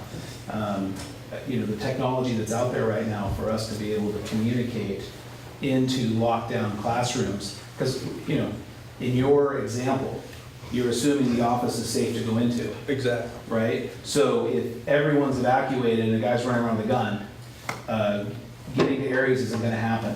It's gonna be a phone call to the district office or someone else, I would assume. So, you know, in planning for the worst and all the different possibilities, yes, it does come down to timing, but we eventually would see the data. It's how quickly we get to it. How quickly we can let parents know where to go to be reunited with their children.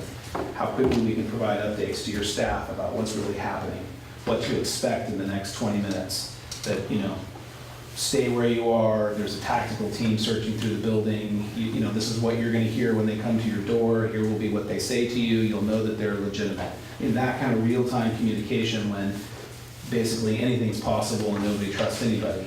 We have the ability to, with a mobile app on a staff member's phone, they can actually be getting instant messages from the command post about events or activities. They actually have go-bys that would fit their evacuation plan. So you got a substitute teacher on you know, first day there, would have access on their phone about critical needs on protocols on different lockdowns, available at their fingertips. We'd have the ability to monitor social media with the geofencing, where we could take a look and see what's public access, Facebook, Instagram, Snapchat, Twitter. When an event's happening, a lot of stuff's going on, and we'd have the ability to give us some geospatial recognition. We got a bunch of kids clumping, and we're seeing words like shoot, gun, fight. You know, we can have access again to direct resources to where the problem is, because we're able to take advantage of the technology that's out there as well.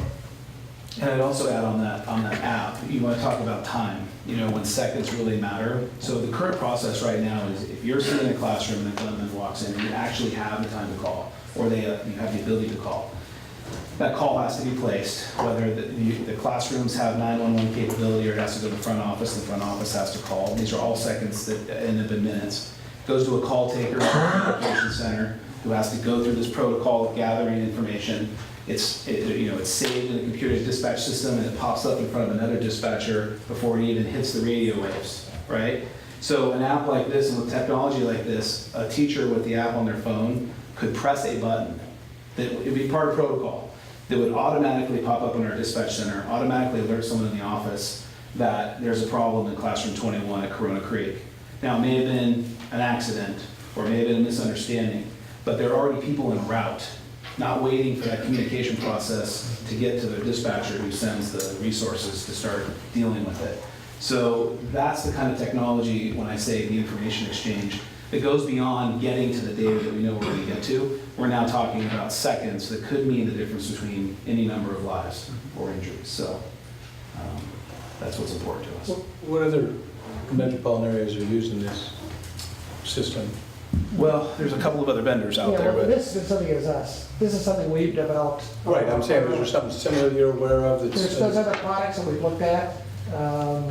Yeah, there are other vendors that have similar technology. Maybe if you talk to other like police forces that are using it with different school districts and saying, hey, how's this integration working? I mean, forget the particular vendors, but just the concept. Yeah, concept-wise, it's moving quickly across the industry as a best practice. The biggest thing that I was trying to push on, beyond the connection of the data piece, was the 3D imaging. The introduction of 3D imaging. I can't find anybody else out there that's doing it. Mm-hmm. You have some that are taking still photography of specific infrastructure of the site. We have not. I don't know if you know Matt Stapleton. Matt Stapleton kind of helped develop this thing initially, and when I came here in 2012 and learned what they were doing, we started down this path. We actually brought in a couple vendors to look at what they had. They actually looked at our company. This is before Bobby got connected to us. Looked at the stuff we had just at this kind of rudimentary level and went, oh, we don't have that. If it's student images as an example, well, we don't have that. I was like, well, that seems pretty basic. Yeah, you have a lot of interest out there, not a lot of vendors necessarily. One, we spent some time looking at, what's the word? Seems super busy, like a ton of stuff I didn't think we really needed. Our ability, and what the ask is with your staff is to continue to work in a demonstration mode with Petaluma High and Kenilworth specifically, to where we get a full product developed so it can be seen as an opportunity for a district-wide application. We're really in some conversation with Mr. Callahan. When he came on, I reached out to him and said, hey, we've been messing around with this stuff. We got some cool things moving down a path. We'd really like to get more integrated with your school. So Smart Geotech has taken care of the 3D imaging piece, and we have a contract in front of us right now that we'll be signing off here in the next week of working our side of the data equation just for our own, the police side, the police portal. But to get something live that can be used and demoed and can be seen as a complete product, that's the goal. We expect in 3 to 4 months to actually be able to have that piece accomplished. So there, I mean, a couple pieces here. One, you got the 3D imaging piece, which I can't imagine I would have no problem with, obviously. I don't know anybody else here, but I can see no harm at all. No, we want that today. We have it today. So you can, and I would think that the fire department would probably also. Having to talk about our friends in fire. Sure. They really love this thing. So that, I mean, that piece to me is kind of a no-brainer. Not the challenge, but I think what we got to talk about and figure out what this board could get comfortable with is the whole data piece and how you can manage that. Well, I think there's two things. There's a privacy concern that we have to get past, and then there's also just the logistics of how we could, because that would create work on this side. So I think that's what we're talking about here, kind of those two things, aren't we? So since 2009, we've had a form and registration that your families make a choice to fill out. We get about 87% response to that document with a 5% declination. So we're this has been ongoing, so this is again nothing new. We think there's a vehicle there to allow families to make choices about whether they want their data shared or not. If they're choosing not, for whatever reason, that data can be masked and not available. Now, that's not going to be my recommendation, but you could do it. So that's the question is, if you have 87% of the data, then, you know, what's the percentage of gap that causes you a problem if you're trying to evacuate students and... Well, although they've signed that document, we haven't taken advantage. The only thing we're doing right now is the yearbook picture photo thing. We haven't gone to this, take advantage of the technology related to Aries. So first thing would be to close that gap. We got 13% of people not even filling the thing out, so bring education to that. And the bottom line, there's going to be people who aren't going to choose to do it. We're better to the good with 80% than I am with, 0, you know what I'm saying? So we'll work with whatever we get, for that matter, related to the staff. Whoever is making choices, the district can make choices about how they want that data to be presented. Well, we totally respect that. We would say the full evolution of the concept and the application of it would be to get full data connection. But again, based on the information we have now, we would mask out that percentage and we would have a gap. The goal would be to demonstrate the security of the system, demonstrate trust in the system, and demonstrate the practical application. When something bad's happening, I think most parents are going to want, I want my kid, I want to get that information to you quickly so you can respond appropriately. And again, there might be some growing pains, but I think that's part of the collaboration piece with staff, just to work through those potential obstacles, to bring some clarity to that and show how it can be used effectively. Are there fees associated with it on the district's behalf, or you've already purchased the software? No, so that's something, again, district staff will have to work with Smart Geotech on that conversation, and we're not, that would be, I would just say the reasonable. I've seen, I know what we're working on. The biggest cost at this point is the 3D imaging. It's 3 days, and I've been out almost every time on a different site, Petaluma High and Petaluma Junior, and then Corona as another demo. It's about 3 days just alone of labor to go through and 3D image and stuff. So there is there's a performance built around that. Right now it's a demonstration project. There's no cost. That's what I'm saying. We can continue to work together with these two sites that you have that we've identified and working on with your staff right now. And then that would be a conversation you make choices about, makes sense for you or doesn't make sense for you. And you can adjust the software to only import certain data. In other words, it wouldn't be a full drop of areas. You could literally make it 5 fields. Sure. So the way we're going to connect with the way we are connecting right now is using their application programming interface, which we call API, and that's the source. And all we do is with our API, we use web services to pull in. So whatever the source is, that's what we're going to present. We can stop whatever, we can mask some of the things, or we can, say that we only want to share certain information, and that's what is going to be consumed. So Aries has an API piece that we can just hook in and bring the data in. And you can filter out. Yes, absolutely. And we don't even have to filter. We can filter at the source, at your end. You decide what's in the API for your data. None of the data will be duplicated. There is no duplication of storage. There is no database storage at all.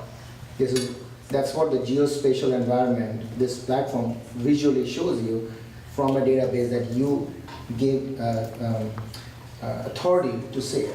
When you say there's no data stored, you mean that when you come up to the scene at Petaluma High School, it's pulling from Aries at that time because a request has been made? Yes. And it's not stored anywhere? No. It's just pulled there? It's just pulled in there, yes. And it will be very similar to even PD unit and CAD system, which is in the 911 dispatch.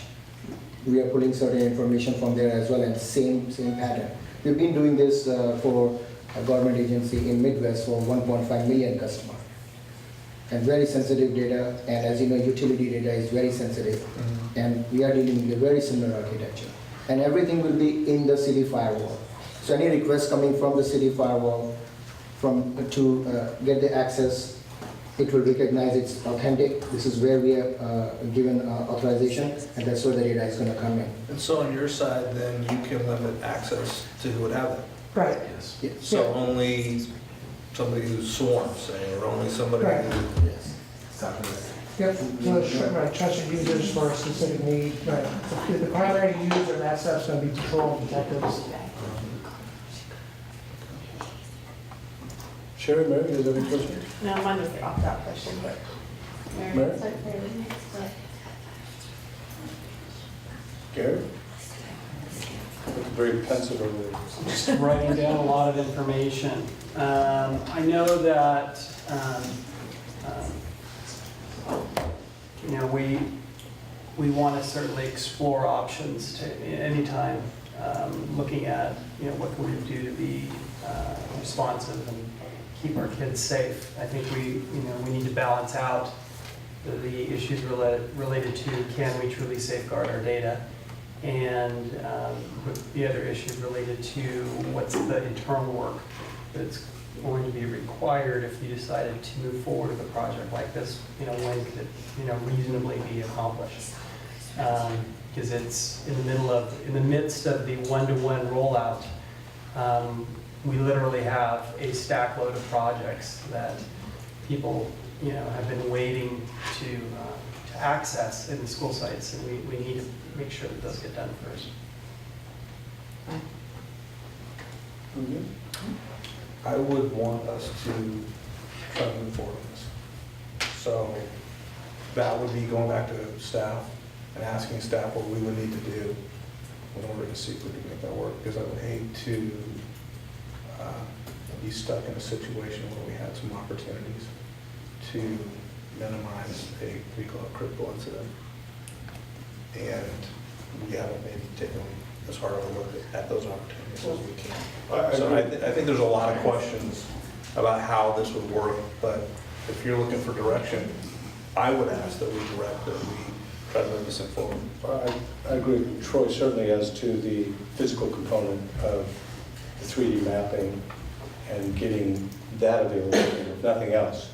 So they're not, for them and the fire department, so they're not going into cold, like they said, they got real time, they know where all the structures are, they know where the power plant is, they know, you know, the layout of the damn thing, because, like you said, seconds become quite valuable in those kind of situations.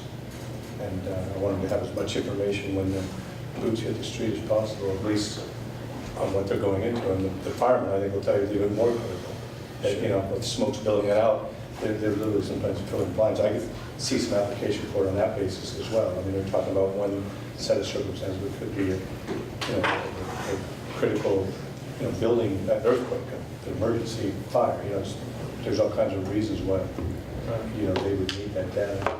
And there's no reason not to have it, as opposed to them fumbling around with paper. I mean, it sounds like this is pretty layered in that it's all the way from the 3D video to being able to hit a button on your phone, and there's a whole bunch of stuff in between. And there's some level of participation that probably can work for everybody. But to Gary's point, I mean, that's a question for staff and what you can do and the time frame that you can do it, and a whole bunch of discussion on privacy that, quite honestly, until you scope out what it is that you're going to actually be okay with or that we could actually do, we can't really get our arms around. Yeah, I would want to hear from Lori before I voted on an action item. I would want not just to hear staff says, I would like to hear from Lori Dean, because she knows her department best and she knows This is an technology. action item, right? No. I just want to make sure, just to. Before we did, Absolutely, instead of just like introduction of a the concept. report from her, I would want to hear from her. Well, but even to Officer Savano's point, I mean, just uniforming how we note our buildings. Officer, I did that, but it's okay. Did he arrest you or something? What did he do? Not yet. Was it Lieutenant Sergeant? Yeah, exactly. Officer's totally appropriate. I call you Chief to be. There you go. Anyhow, to your point was the uniformity of the building layout. Like you made a great point. Like the kid's inside not knowing their classroom. Sure. The new kid's not gonna know he's in room 30. The kids that have been in the school for 5 years would, but that's a great point. Just having that kind of uniformity that when you get that 3D, we'll maybe start to, and that's simple fix stuff. I mean, that's spray paint a number over a door. A kid that's been in a class for 5 years in crisis isn't gonna know what class it Yeah, the is. physical plant side, I understand what you're saying, and I appreciate the consideration and the understanding of the seriousness of what we're trying to prepare for.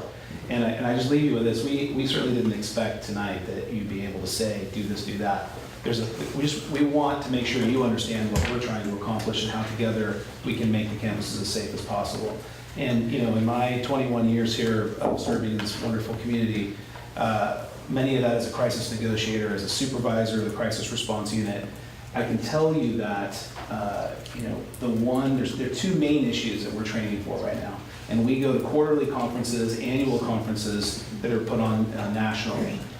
We're training for critical incidents at school sites, and you see it on the news, so I'm not telling you you don't know, and terrorism, domestic and foreign. And if you do any kind of study on violence at school campuses, the terrorists realize that is our most vulnerable, precious thing, is our children. And whether it's, you know, someone with mental health issues or someone who has a deliberate attack or plan to do harm to someone, we can't be too prepared, and that's what we're trying to be ready for. So if you understand our urgency, collectively we share that responsibility to protect our staff and our students, you'll work through those questions, and we're here to make that as easy as possible. Right. I just take from you, the police department's moving ahead with this geo-tracking, and it sounds like you're signing a contract shortly. Yeah. So does that include the 3D mapping of all of the schools in town? It does not. It does not? No. It just involves our portal side, because we've got things, that we're trying to pull some of our own data together to make it more user-friendly. So we would then have to I mean, partner or you can see the other applications that this technology will work for beyond school sites. We've just realized that is really, in our infrastructure, in our community, the most important key locations right now for us to focus on. We will expand from there, and there will be technologies that we can use this platform for. But we want to start with our children and our school sites. We feel that's the most important, most vulnerable threat that we face besides natural disaster. Thank you. Well, I'm going to ask that we direct staff to explore. Okay. I don't know, we did best of action then. So I think that's what you're looking for, Gary, right? You're looking for the board's opinion of, is this something that we want to try to figure out a balance and try to make it? Yeah, we took some pretty copious notes, so I think you're going to have even more questions probably over the course of the next few weeks. So, you know, we'll try to gather that information. We'll work with staff.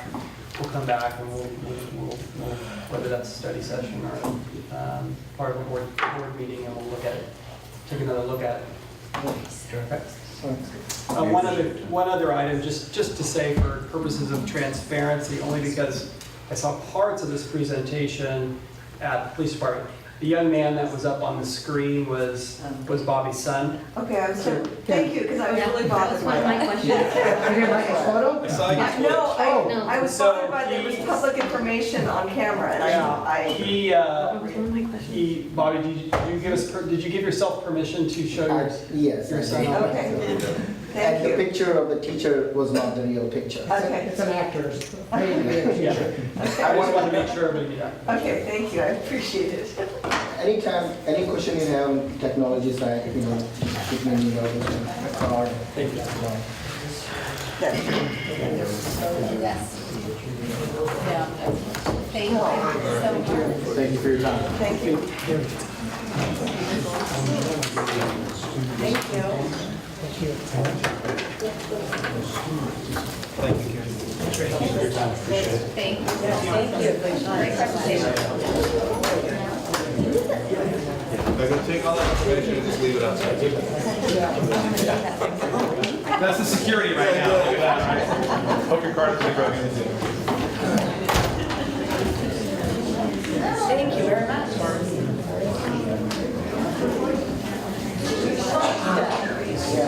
I don't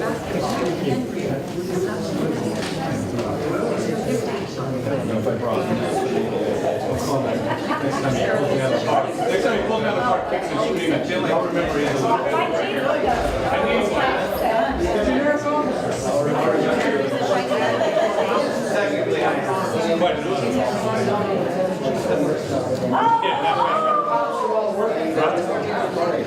Thanks, guys. Next time, not the red blues, though, right? Next time. I like that. Khaki down a little bit. Mom always said dress up.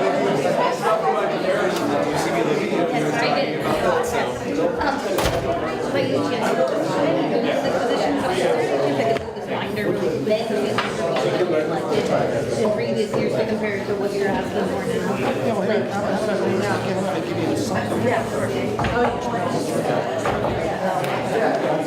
Then I'll give you, just in case, I'll come back. Okay, moving right along. We're going to move to comments from the public. You know I do. Yes, so we have 4 cards here. We allocate 20 minutes, 5 minutes per speaker, so it works out perfect.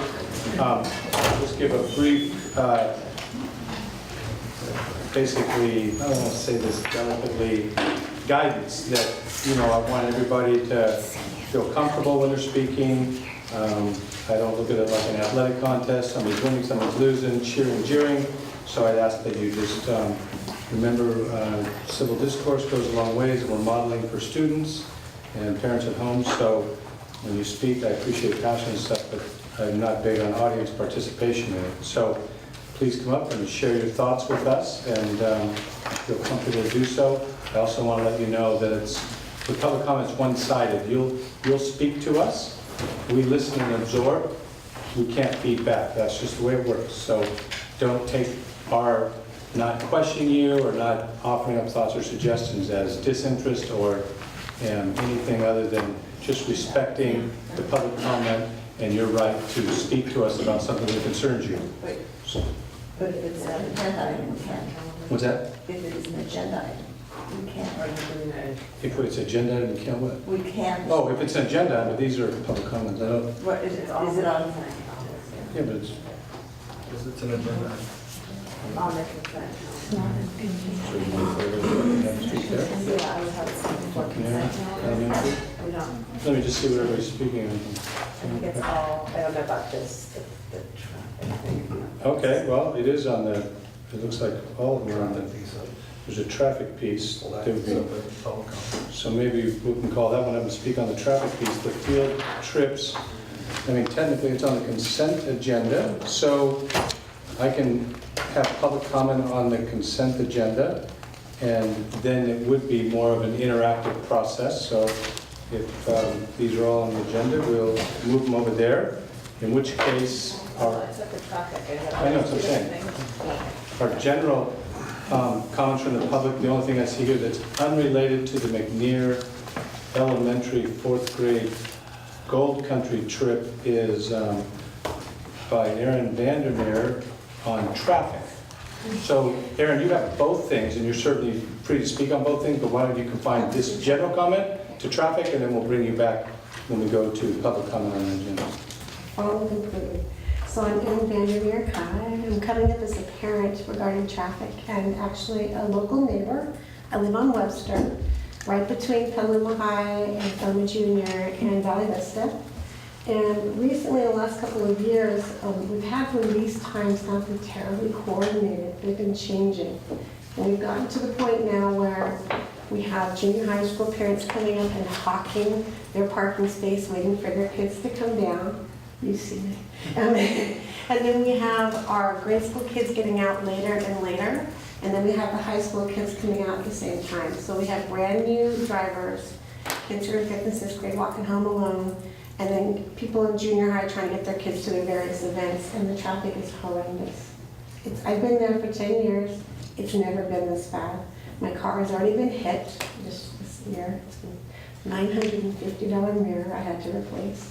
And it's getting dangerous. The kids like to hang out at Ray's, which is great, but they're spilling out into the street, and the high schoolers aren't always looking for them, and the kids are wandering.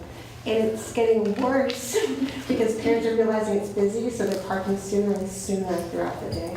So it's just something I'm asking that we look at and coordinate, because I know we can fix that. And obviously, if we think about it, I understand how it happened completely, but it's a mess. And there's potential for things to go wrong. So I'm going to bring it to you. Thanks. Thank you. Okay, so go to the next item then, which is there any other public comment unrelated to the McNear field trip? Okay, then I'll go ahead and close public comment general, and we'll move over to reports and activities and correspondence of school board members. There's some general activities here.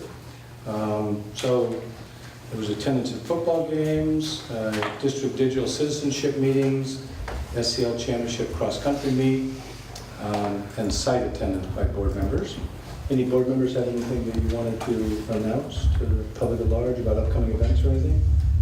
I attended the digital citizenship put on by the tech committee or tech department. And it was I came as a parent. Very interesting, and your group did an amazing job. It was very open and accessible, lots of good information for parents. That was the second in the series of parent nights. So yeah, I mean, I wish, and parents who attended had really good suggestions for your group that they were going to then email out to the whole parent body. So it was very helpful. So good job to your department. Dean, yes. Anybody else have anything to report on? No. Okay, so now we'll go over to the approval consent agenda by consolidated motion. But before I do that, I'm going to go ahead and have public comment, because we have an item on there that 4 people want to comment on. Do we have a motion second, or do we just? We can move. I move to approve. Okay. Second. Yeah. Okay, so it's been a motion and approved. And now I'm going to allow public comment. Okay? All right. So, let's see, how about Amy Turco? You had something to say about McNear Elementary 4th grade field trip. Hi. Superintendent Callahan, I haven't met you before. I have a copy of what I'm going to be talking about in Vermont.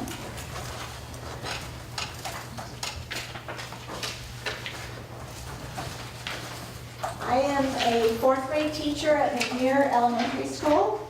Oops, I'm sorry, I didn't mean to put it out of your reach. I wanted to talk tonight about the proposed field trip that our principal, Sheila Garvey, is presenting. I understand already that she's gotten the endorsement of administrators here at the district office. I'm just here to comment on sort of where Mr. Norstad and I, the other 4th grade teacher, are in terms of what's going on at our school and around this field trip. Traditionally, we've been the ones who've taken our kids, our 4th graders, on a 3-day, 2-night, overnight field trip. Last spring, we decided to retire that field trip. It was time for us to move on to something new. So, I'm speaking on behalf of my grade level colleague, Eric, and myself, and perhaps other concerned staff and students and families at McNear. As you already know from a letter that we delivered to you on October 22nd, Mr. Norstad and I have decided to reinvent and refresh our curriculum enrichment by retiring the traditional 2-night, 3-day overnight field trip with an alternative environmental living program daytime trip on May 5th, 2016. It's a program sponsored and put on through the stewards of the Coast Redwoods. It's the cost of this trip, including transportation, would be about $20 per student. Ms. Garvey is seeking approval for a 2-night, 3-day Gold Rush trip at the behest of 5 of our 4th grade families. I don't know all of the families who approached Ms. Garvey, but I do know, because I know the parents, and I do know that everyone involved has the same good intention to bring the best possible educational experience for kids. parents are acting on behalf of their own children, and I totally get that. Having many years' experience in planning and preparing students for this extended overnight trip, many as yet unanswered questions come to mind. And right now I'm teaching persuasive writing to my class, so I'm trying to model that in a way, not that I've read this to them or anything, but the idea of anticipating what people might want to know. And knowing my students and their families, these are basic questions I would expect them to have when they are trying to decide about attending the trip or not, or just what their options are. So I've broken down what some of those questions would be. So the who part of it. It would be required that Ms. Garvey bring another certificated staff member with her because of the number of kids, and there has to be a 10-to-1 ratio of adult to child. So who will be the other certificated staff that is required to accompany the trip? Who will be the chaperones? In the past, before the board approved our overnight field trips, and I know this because we're one of the only schools that ever did it, you needed to know ahead of time who the chaperones were going to be to ensure that they were all properly fingerprinted and cleared any security background checks. Who on our campus at this point even knows that Mr. Norstad and I have no involvement in this trip at all? I mean, it's acknowledged. We don't have to take an overnight trip anymore if we don't, you know, if in our judgment, it's no longer part of our curriculum. But I don't think any parents right now know any of this. I think there's a lot of misinformation and confusion on campus right now. Who will provide scholarships for students who can't afford the projected, what I've heard, $200 cost of Ms. Garvey's trip? This one is very near and dear to my heart because I've been doing this for a while. Who will be in charge of the complex emotional, social, medical, and nutritional needs of the students? And as I note on previous trips, this has included everything from bedwetting, night terrors, medications, homesickness, special diets, asthma, allergies, all of that kind of stuff. And needless to say, parents have a lot of concerns that the teacher and the adults in charge will know how to handle that. And seeing as how much of that information is confidential, it would really have to be through Ms. Garvey. Well, how much will the trip cost? I've heard about $200. How much is the cost for chaperones should they be chosen to go? And how much will the school site or the school district have to pay to cover the extra staffing needs for the certificated staff that needs to go and for covering for Ms. Garvey when she's gone for 3 days? Is that cost part of the $200 fee? And then I would also want to know, are any deposits refundable if minds are changed? What is that policy going to be? And I would think that parents and kids would want to know, you know, what if they choose not to go for any variety of reasons? Their child isn't ready, they can't afford it, they just don't feel comfortable. What happens a lot with fourth graders now is they have really many of them. Last year I had 10 kids who had never slept away from home from their parents before. So what will the students do for those 3 days if they're not going? Well, I've heard through our union rep who's talked to Human Resources that we, quote, can work in our rooms. But what hasn't been made clear is does that mean that Mr. Norstad and I would be able to then teach any children that stay behind for those 3 days? Or, you know, or what restrictions if any, are there on that? And so what I'm left with is, you know, as of last year, it was possible for us to get approval for our overnight trip as late as a month before the travel dates. It's a 30-day requirement, right? So has that policy changed? I mean, what is the hurry on approving this trip? And why not slow down? Get the information on the trip out to the families first and find out what families want to go, especially if we do it openly. And how many would prefer another option and how many might need scholarships. So let's make sure that we have committed parents who are going and are fingerprinted and cleared. And finally, I want to point out the equity issues around this whole scenario. 5 families came to Ms. Garvey out of 58. How is equity being addressed here? One of the numerous reasons we are reinventing this trip is because of the cost, and that it doesn't present an opportunity for low-income families to participate fully. Even if they could manage the $200 donation, it's really unlikely they're going to be able to take 3 days off work to volunteer to chaperone. And the alternative trip we planned for May 5th, the week before, is intended to address the needs of all students and their families. We will be covering all of California history, including the Gold Rush, but we're going to be doing it in a slightly different way, and we're going to be learning from our rich local history. So please consider postponing your approval until all the people, the families and the parents, understand what Mr. Norstadt's and my role are going to be in this, and what the costs are going to be, and what all the facts around the trip. Because right now, there's a lot of misinformation and confusion happening in school, and we're not really in a position to comment on it. Thanks.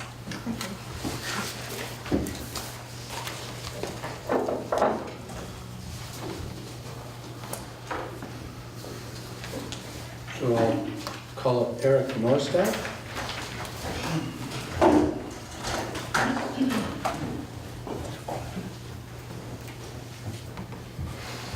And I would just ask you, Mr. Norstadt, just if you could find your comments to 5 minutes. Absolutely, I intend to be extremely brief. I wanted to make sure that the board members had received copies of this letter, which I dropped off about 3 weeks ago, and I have copies if you need them. I'll take one. Sure, I'll just give you a handful, just in case. Thank you very much. I will be brief, and I mostly wanted to express, well, excuse me.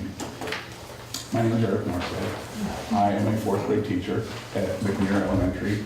This is my 20th year in the district, both at McKinley School and McNair. And I have participated in some 15 of these Gold Country trips over the years. We've gone all up and down the Sierra Nevada mountains. Students come back to me many, many years later in their 20s and say it was the most valuable part of their education. And so this has been a very painful and difficult decision to retire the Gold Country trip, but it's a very carefully considered decision. And I just wanted to reiterate the points that my esteemed colleague, Ms. Turco, just made. One is that we're concerned about the maturity of the students. These are 9-year-olds. Sometimes these students come to me at the beginning of the year and they're still 8. They're really just on the cusp, I think, of being able to handle this kind of trip and be away from their parents for an extended period of time. And I don't want to go through the litany of issues that we face, but we really do have a lot of issues around anxiety, both leading up to the trip and during the trip. And so there's a lot of hand-holding during the trip, and we know these students very well, and for the most part, we really are able to provide the comfort that they need. And the second part, what I see over the years is students are actually less and less able to handle this for whatever reason. It seems to be getting more pronounced, where we see anxiety leading up to the trip and during the trip. So that's a major concern for us. Perhaps these students are just too young at this point for this trip. The other is a concern over cost. When I first started many years ago, we did this trip for about $35. It was potluck, and we camped out, and we did it. 2 years ago, it was $170. Last year, it was $200. It's getting more and more difficult for families to afford. And we see that trend just increasing. And PTA, at least in discussions with me, has said that they may or may not be able to provide money for scholarships. So that's an uncertain source of funds. So it's not because we don't value the trip. It's a tremendous amount of work, it's true, but we're willing to put in that kind of work and time to make this a success, or we have in the past. But after very, very careful consideration, we've decided to retire this trip. And thank you very much for your time. I appreciate it. Thank you. Okay, so Aaron, I'm going to go ahead and call you back up. Speak on the second half of your comment here. see how it is. And again, I would just ask you to keep your comments to 5 minutes. Yes, I really want to say that when I came in for the last meeting, I was really pleased that it was delayed, that there was a chance to have some more discussion, and that we're able to speak about it now. And that, you know, as a parent, I worry about the same exact things the teachers already mentioned. The age group is really young. Without their teachers there, it seems to be very difficult. And that if we think forward, what could happen with splitting the classroom and ending up with some going, some not going, and having that teacher in the position of teaching, and are the students responsible for that knowledge that they miss while they're away or not? There are so many different possible situations that can still happen that haven't been discussed. I think it needs to be delayed until it's all figured out. As a teacher, I really feel it undermines the teacher's authority for administrators to go in and decide, we're going to plan a trip without the teacher on board. And that's not something we want to do in our district. We want to attract teachers, not run them off. We really would like to have our teachers be supported in what they plan for their students, and know that they are the ones who are thinking very carefully about what they present to our people, to our kids and our families out there, and they've done it for a good reason. So I think it's important to think about that before we go forward and slow things down. I'm also kind of concerned about, have a concern about how, you know, if a group of parents really did come in and request this and we changed it, then I feel like somehow I lost out because my kids didn't get to go and I didn't come in and raise a stink. I just went ahead and said, okay, so what comes next? And I think you kind of open the door, you set a precedent, and there can be a really big slippery slope that can happen in the future for all of our teachers. I don't want that to happen at all. That's it. Thank you. Thank you. Okay, Sandra Larson.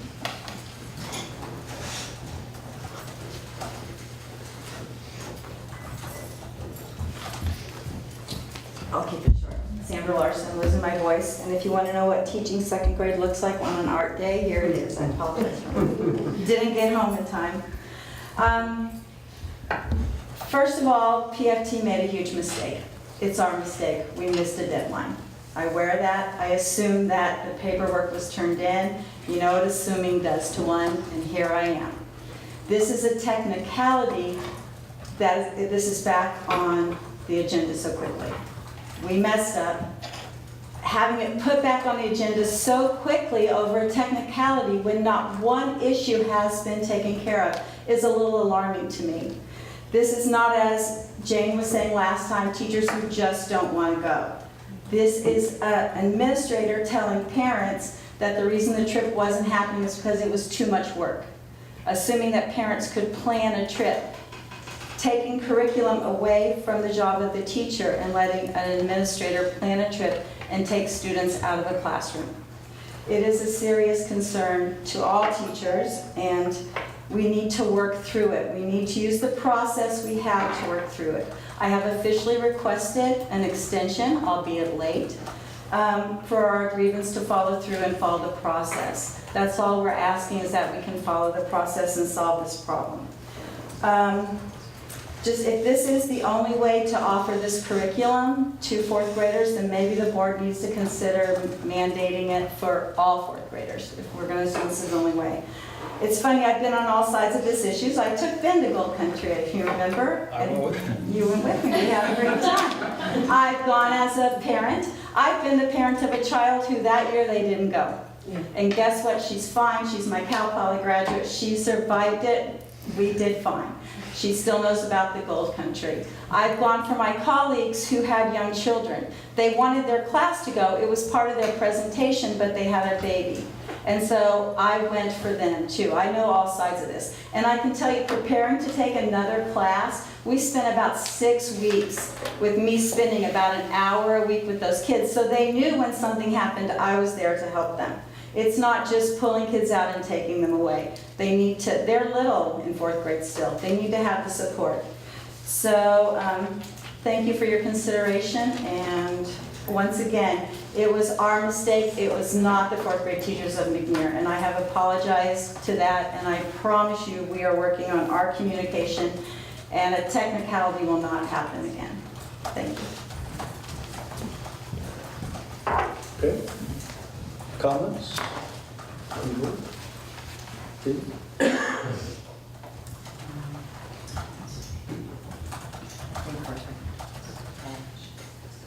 So we had the last meeting, we talked about setting up a meeting and trying to resolve the issue. We did. So was there a meeting? And I We did assume- have, yes, we had a meeting, we met with one of the teachers and some union representation, and we're looking for some compromises, but didn't come up with any at that point in time. We talked about setting another meeting up, but that never came to fruition, so. Steve? I mean, it's just an interesting position for the board. I mean, generally, we don't get involved in this level of curriculum and there's no person not encouraged.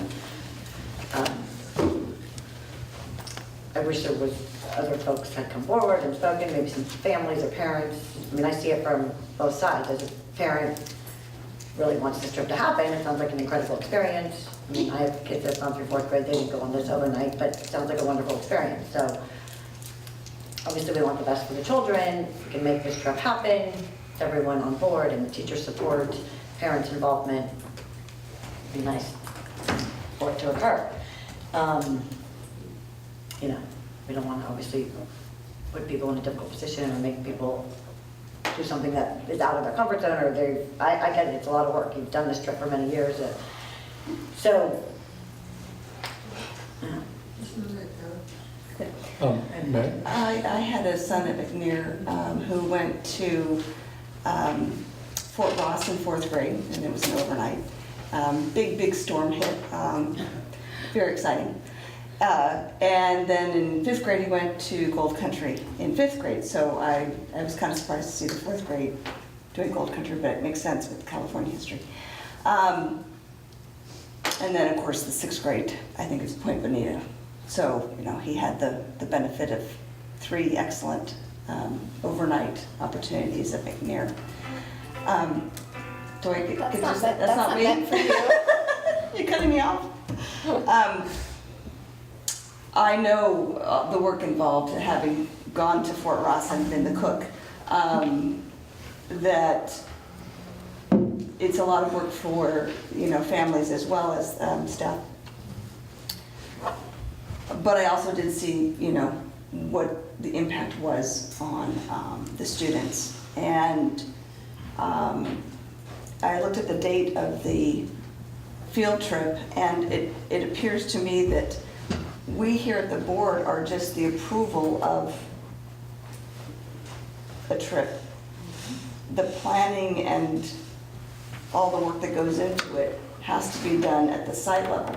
And, but it has to, you have to allow enough time in order for it to work.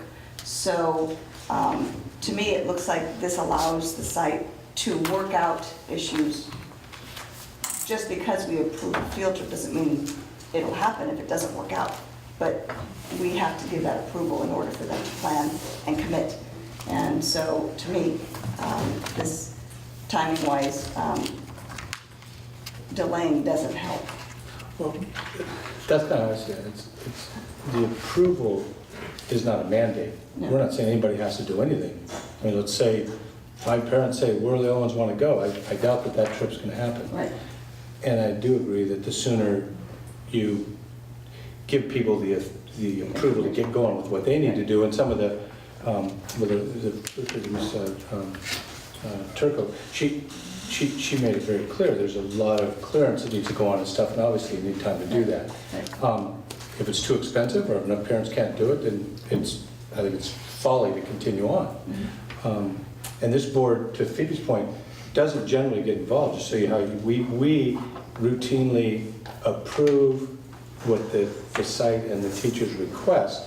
And my whole time on the board, and it's going on 5 or 6 years now, I think there was one time where the board said, wait a minute, we're not going to authorize that. And I think it had to do with whitewater routing, Yes. didn't it? Right, Mary? Remember that? Yeah. That's right. Troy's only question was, how hard are the rapids? Is it class It's gotta 5, be class 4 or 4? Yeah, 5. yeah. But no, just for, we look at it from, quite frankly, you can see it, Safety. safety. We look at it for safety and, we're taking them to New York, that didn't sound right. But the teachers and the site, it's all driven by them as to what they think is best for curriculum. Like Phoebe says, that's not our province. And to determine that, they bring it to us, we unless we have a compelling reason to say no, we approve. I don't look at approving this one as telling everybody, oh, we're completely pushing it one way or another. If the site and the teachers and the people involved in this, parents included, and kids, the maturity level of kids, that Mr. Nordstead made some great points. I mean, if the maturity of the kids aren't there, it's crazy to drag a bunch of kids that aren't ready to go away, take them away. I mean, it would be a nightmare. So that's the crux of it as far as I'm concerned. I know that when my children had overnight field trips, there were always some children who chose not to go, right, or parents who chose not to allow their children to go. Right, and they have an opt-out with no penalty. There's no penalty. Right. Sure. Yeah, I feel like what you've all said, that approving this so they can make a reservation doesn't mean we're forcing the field trip to happen. I would rather you continue to work it out through the process and we not get involved in denying, forcing. I would rather the site work it out. But letting them have their reservation doesn't mean it can't be canceled when it gets worked out if that's what y'all decide. But I feel like if we don't approve it, then we're saying, no, you absolutely can't go. You're not authorized to work it out anymore. It's done, you can't. And that feels wrong also. That feels like I'm then meddling with the site. Approving it, letting me make a reservation and let you continue to work it out the site, that means you're continuing to work it out the site.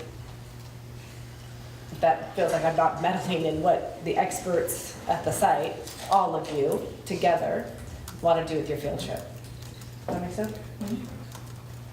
And it sounds like there's a lot of outstanding issues that need to be determined at the site, and hopefully with time. Yeah, because there's decide yes or a no. lot of questions, Amy, in your, where does Turco go? In your comments that, I mean, definitely Need to be addressed. the person that can to answer these, I imagine, would be Principal Kirby.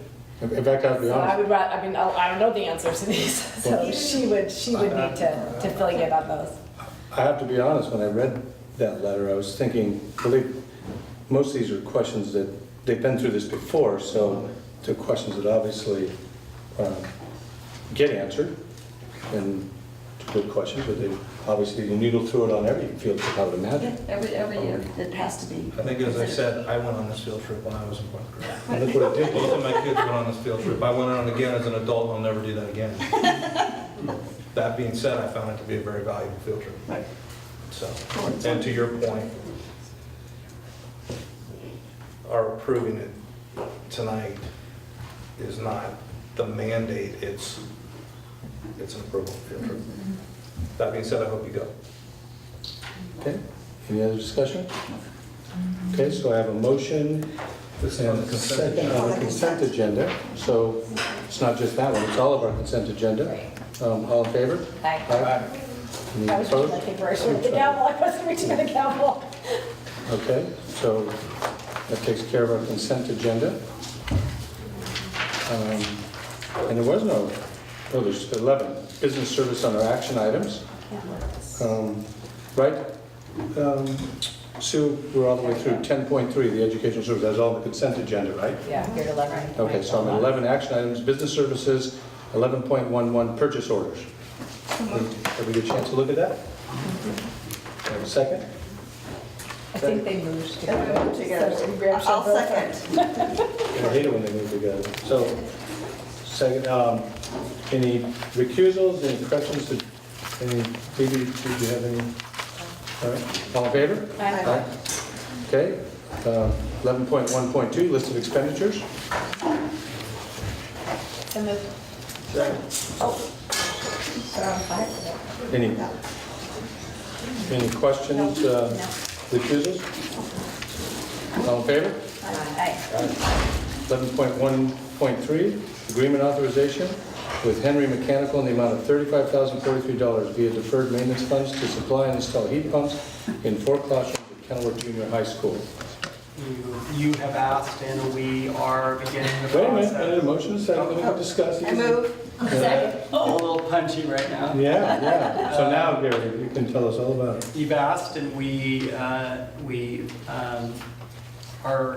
going forward with an initial plan with one wing of 4 classrooms at Kenilworth. The most egregious classroom as far as or need for air conditioning, and hoping. Whose classroom is that? Mr. Caldwell? Mr. Caldwell is one of them. What wing is that? What room is that? Wing, that history wing. Okay. And we're hoping that it'll be such a successful endeavor that we'll be able to replicate that, into different Oh, phases. these are little efficiency units that sit above a door and either blow heat or cold air, or how are those integrated into the classroom? We can actually show you one, in this building, but it's an unit that sits up against the wall, and it blows. I think blows heat as well as air conditioning. No, they're Very quiet. cooling and heat, okay. Yeah. Oh, We give it a utilize shot. it in our server room, so it keeps things considerably cold. And is it regulated in the classroom? Does the teacher have the ability to regulate it? That question I can't answer. And can we put a big red bow on it? No, Joe, that's a great question Phoebe asked, is how is the temperature regulated?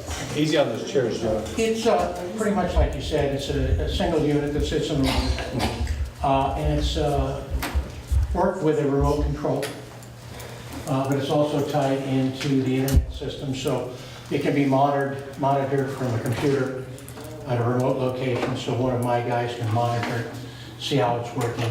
And so basically, they'll have like a remote control, like a TV remote control. Each Yeah. person, each classroom, for Excuse their me? own device. That is correct. Okay. That is correct. The beauty of this system is that you don't have to put any ductwork in. So we don't have to tear into the ceilings or something. It's a standalone unit with a little compressor up on the roof. So it's perfect for a reconstruction type of, I've used these before other places. We've been very successful with them. This isn't going to have the solar guy coming in saying we're circumventing his energy. They're right there. Yeah. We need another panel. They'll yell at me. All right. We need one more panel. And like Gary said, there's one right here in the server room. When is this gonna happen? I'm sorry. Well, we were trying to, we've got somebody to work with us on successive weekends doing some of the roof work over during the week when we're not bothering the students. And if we can get this thing up and running, they get most of it done at Christmas break, New Year's break, and so it'll be set to go when the heat hits, so. Great, thank you. And the cost here is for 4 units. That's for 4 units. It's building K, don't ask me the room numbers, it's No, all. it's okay. It's 29, 30, 31, and 32. Yeah, no, I get that. I just want to make sure I see it right here. They're all 4 rooms on that wing. Okay. I just have one, Yeah. if I can make sort of a global comment. The reason that we're putting these in is because we originally designed this Kenilworth Junior High School to be the model of energy efficiency with the cooling towers and and I would just like to. Wait, who was on the board then? I was wondering. Don't look at me. I would just like to say that I would hope that this board going forward would not try to be the pioneers in building design where we have to then go back and remediate or rectify the shortcomings of these things. I mean, It's a passively designed building that was not a good application for the circumstances here in town. So going forward, because we have some money to spend in this regard, I would like to, in front of Joe, say, I don't want to be a pioneer. What about Cork Field? Yeah, there you go. We're going to find out, right? We're going to find out. Yep. What he's trying to say, Joe, is no caves, no hay forts. We're just going. We're not doing I like tried and true myself. Adobe benches or whatever those things are. All right. So you think this will go a long ways towards ameliorating the problems that we've had with some of those classrooms because of On that their particular wing, orientation? it'll take Okay. care of it. All right. Okay. Thank Okay. you, thank you. Any other comments? Thank you. No, thank you. All in favor? Aye. Okay. Thank you. So moving right along. Thank you, Joe. 11.1.4, request for proposal authorizations for Terra Verde Renewal Partners to launch a request for proposals for solar projects for Petaluma City Schools. Second.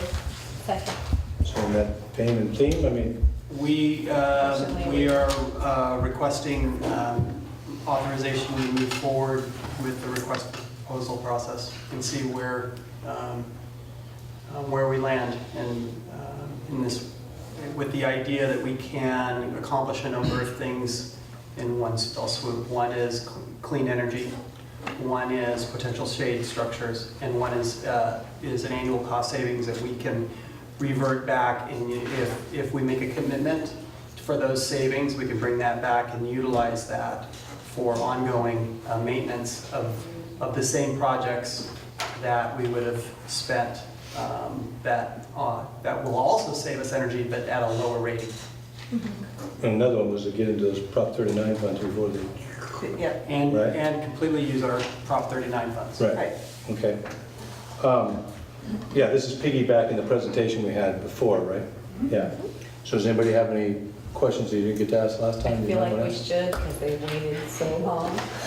If you'd like to come up and say anything, although what an old attorney told me one time when the judge is getting ready to bang the gavel in your favor, zip the lip. It's up to you. I just have one question. The pictures that we saw of the potential site plans, how solid are those? In other words, I can teach you that. Do I need to come? Yes, please.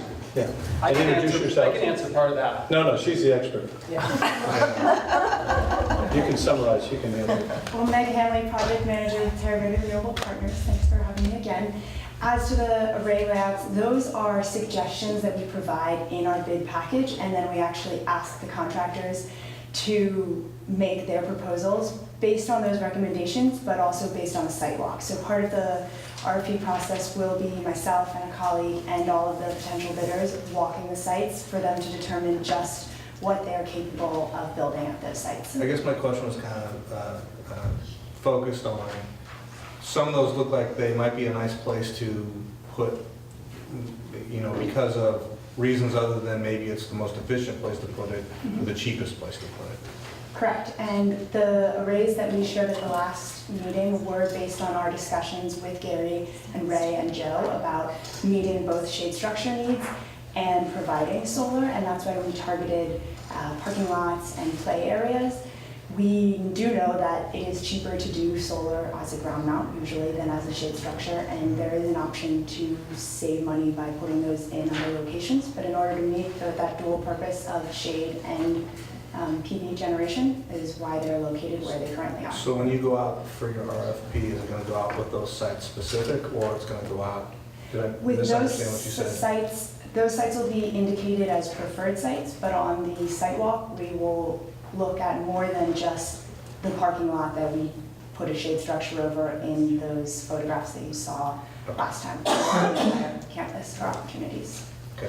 And that's kind of a big deal where we're going to put these things, and I would like to see that come back here Right. for us to talk about. Yeah, and there's still an interim a step that needs to take place, and that is that as when we initially went out to the school sites, even the sites where we did some walks with staff, we need to go back around now if we're really in this game and make sure that we've dialed in and got input from our staff about locations, and we can explain some of the parameters. We need to do that fairly quickly so that we make sure that we get some consistency with preferred sites. Well, can't we build some flexibility into the agreement, if you will, that where we're going to do locations, like we know we're going to put an array that's going to deliver X amount of energy or have X amount of panels, and it's going to be in the northeast quadrant, southeast quadrant, whatever. Can you build in some flexibility? Or I know when it goes to designing, you have to be specific, but for bidding purposes, Yeah, stuff, does it really matter that much if we're not dealing with subterranean issues like building over there on the rock is obviously going to be a lot more expensive than building over here in the Well, we sandy could notate very specific areas Right. people would have to bid towards. Right. So It said maybe it's either, keep it flexible. bidding out either this particular spot or this particular spot. Right, but my concern is that we maximize the 3 goals that you delineated and not have the low bid come in and be not satisfying those goals. Right. So we have to be able to structure it so that, They're somewhat tied in. yeah. Right. But like Troy's might want to keep a little flexibility because. But to the same point, I don't want to spend $400,000 more because we put an array somewhere where we had to run an electrical line 300 yards across a playground, which every time I've ever seen a run electrical line, it's in the thousands and thousands of dollars. Right. So Right. that's the balance, and when we're balancing that, I'd sure like to see that back in. Right. Okay. What's the time frame? So we're looking at getting the RFP out in the next 2 weeks with, we have the legal documents already and it's ready to be delivered to the district, almost ready to be delivered to the district for review. The RFP went out in the next 2 weeks. We would be looking at RFP responses in the middle of December and look towards bringing a contractors in for interview early 2016. Right now we're eyeing the January 26th board meeting for contractor approval. We're looking at construction beginning as early as April, but through the summer of 2016. It doesn't matter that January there's maybe no sun now when we're not doing these RFPs? I mean, it doesn't have anything to do with... It doesn't, no. Optimum. Yeah, we have a lot of models. All right, any questions of Megan? Anybody? No, I just know the urgency on timing so that we can get somebody on board in order to take advantage of the summertime schools out. Right. Okay, thank you, Megan. All right, thank you. Thanks for waiting. So, all in favor of moving forward with that? Aye. Okay. So now we're to discussion information only. 12.1 Administration Human Resources, 12.11 Williams Settlement, first quarter report for 2015-2016 visit review of McKinley School. Anybody have any questions about that? Okay. Yeah, look at a favorable room. Business Services, 12.2.1 Financial report. Anybody have any? I just have one quick question, Ray. On the financial report, something about negative. How do we have a negative cash? We don't have a negative cash. I must be reading it wrong. I'll ask you about it later. No, we don't have negative. I know. That's kind of important. Yeah. No, that kind of is. Yeah, I must be reading something wrong. I was kind of in a hurry. Okay. Enrollment and ADA report, have we had a chance to look at that? Any discussion on that? Okay. The elementary looks better Right. than I expected. Improvement. Yay. Future business, anybody have any future business? Want to put on? So we'll go signing of the papers. There's no adjourning to closed session. We don't have closed session. And we don't have to reconvene to open sessions, but we do have action on items heard in closed sessions I have to report out. So I will read it and then we will vote. So, student case number 4. A case has been presented to the board that the student did commit an expellable act as defined by California Education Code. The recommended motion is for the board to expel and to suspend the site discipline team's recommendation for expulsion in accordance to board policy and to allow continued enrollment in district-operated school under mandated conditions.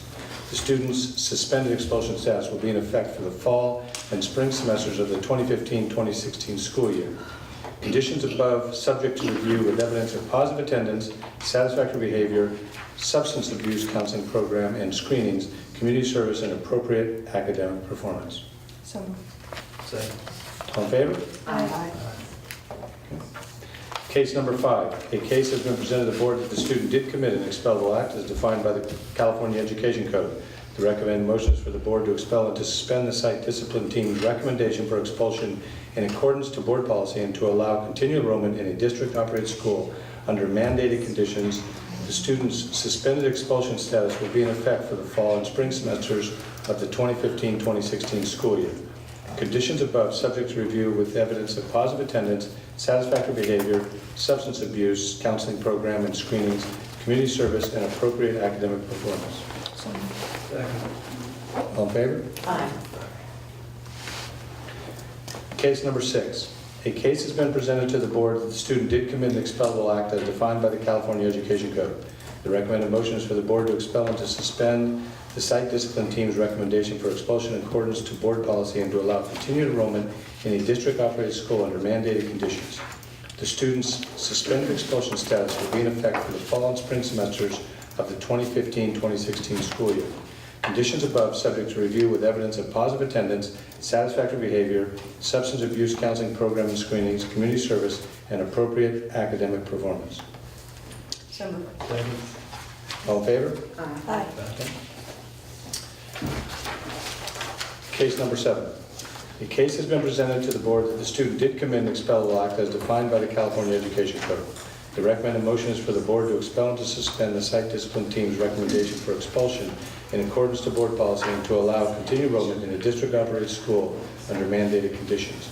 The student's suspended expulsion status will be in effect for the fall and spring semesters of the 2015-2016 school year.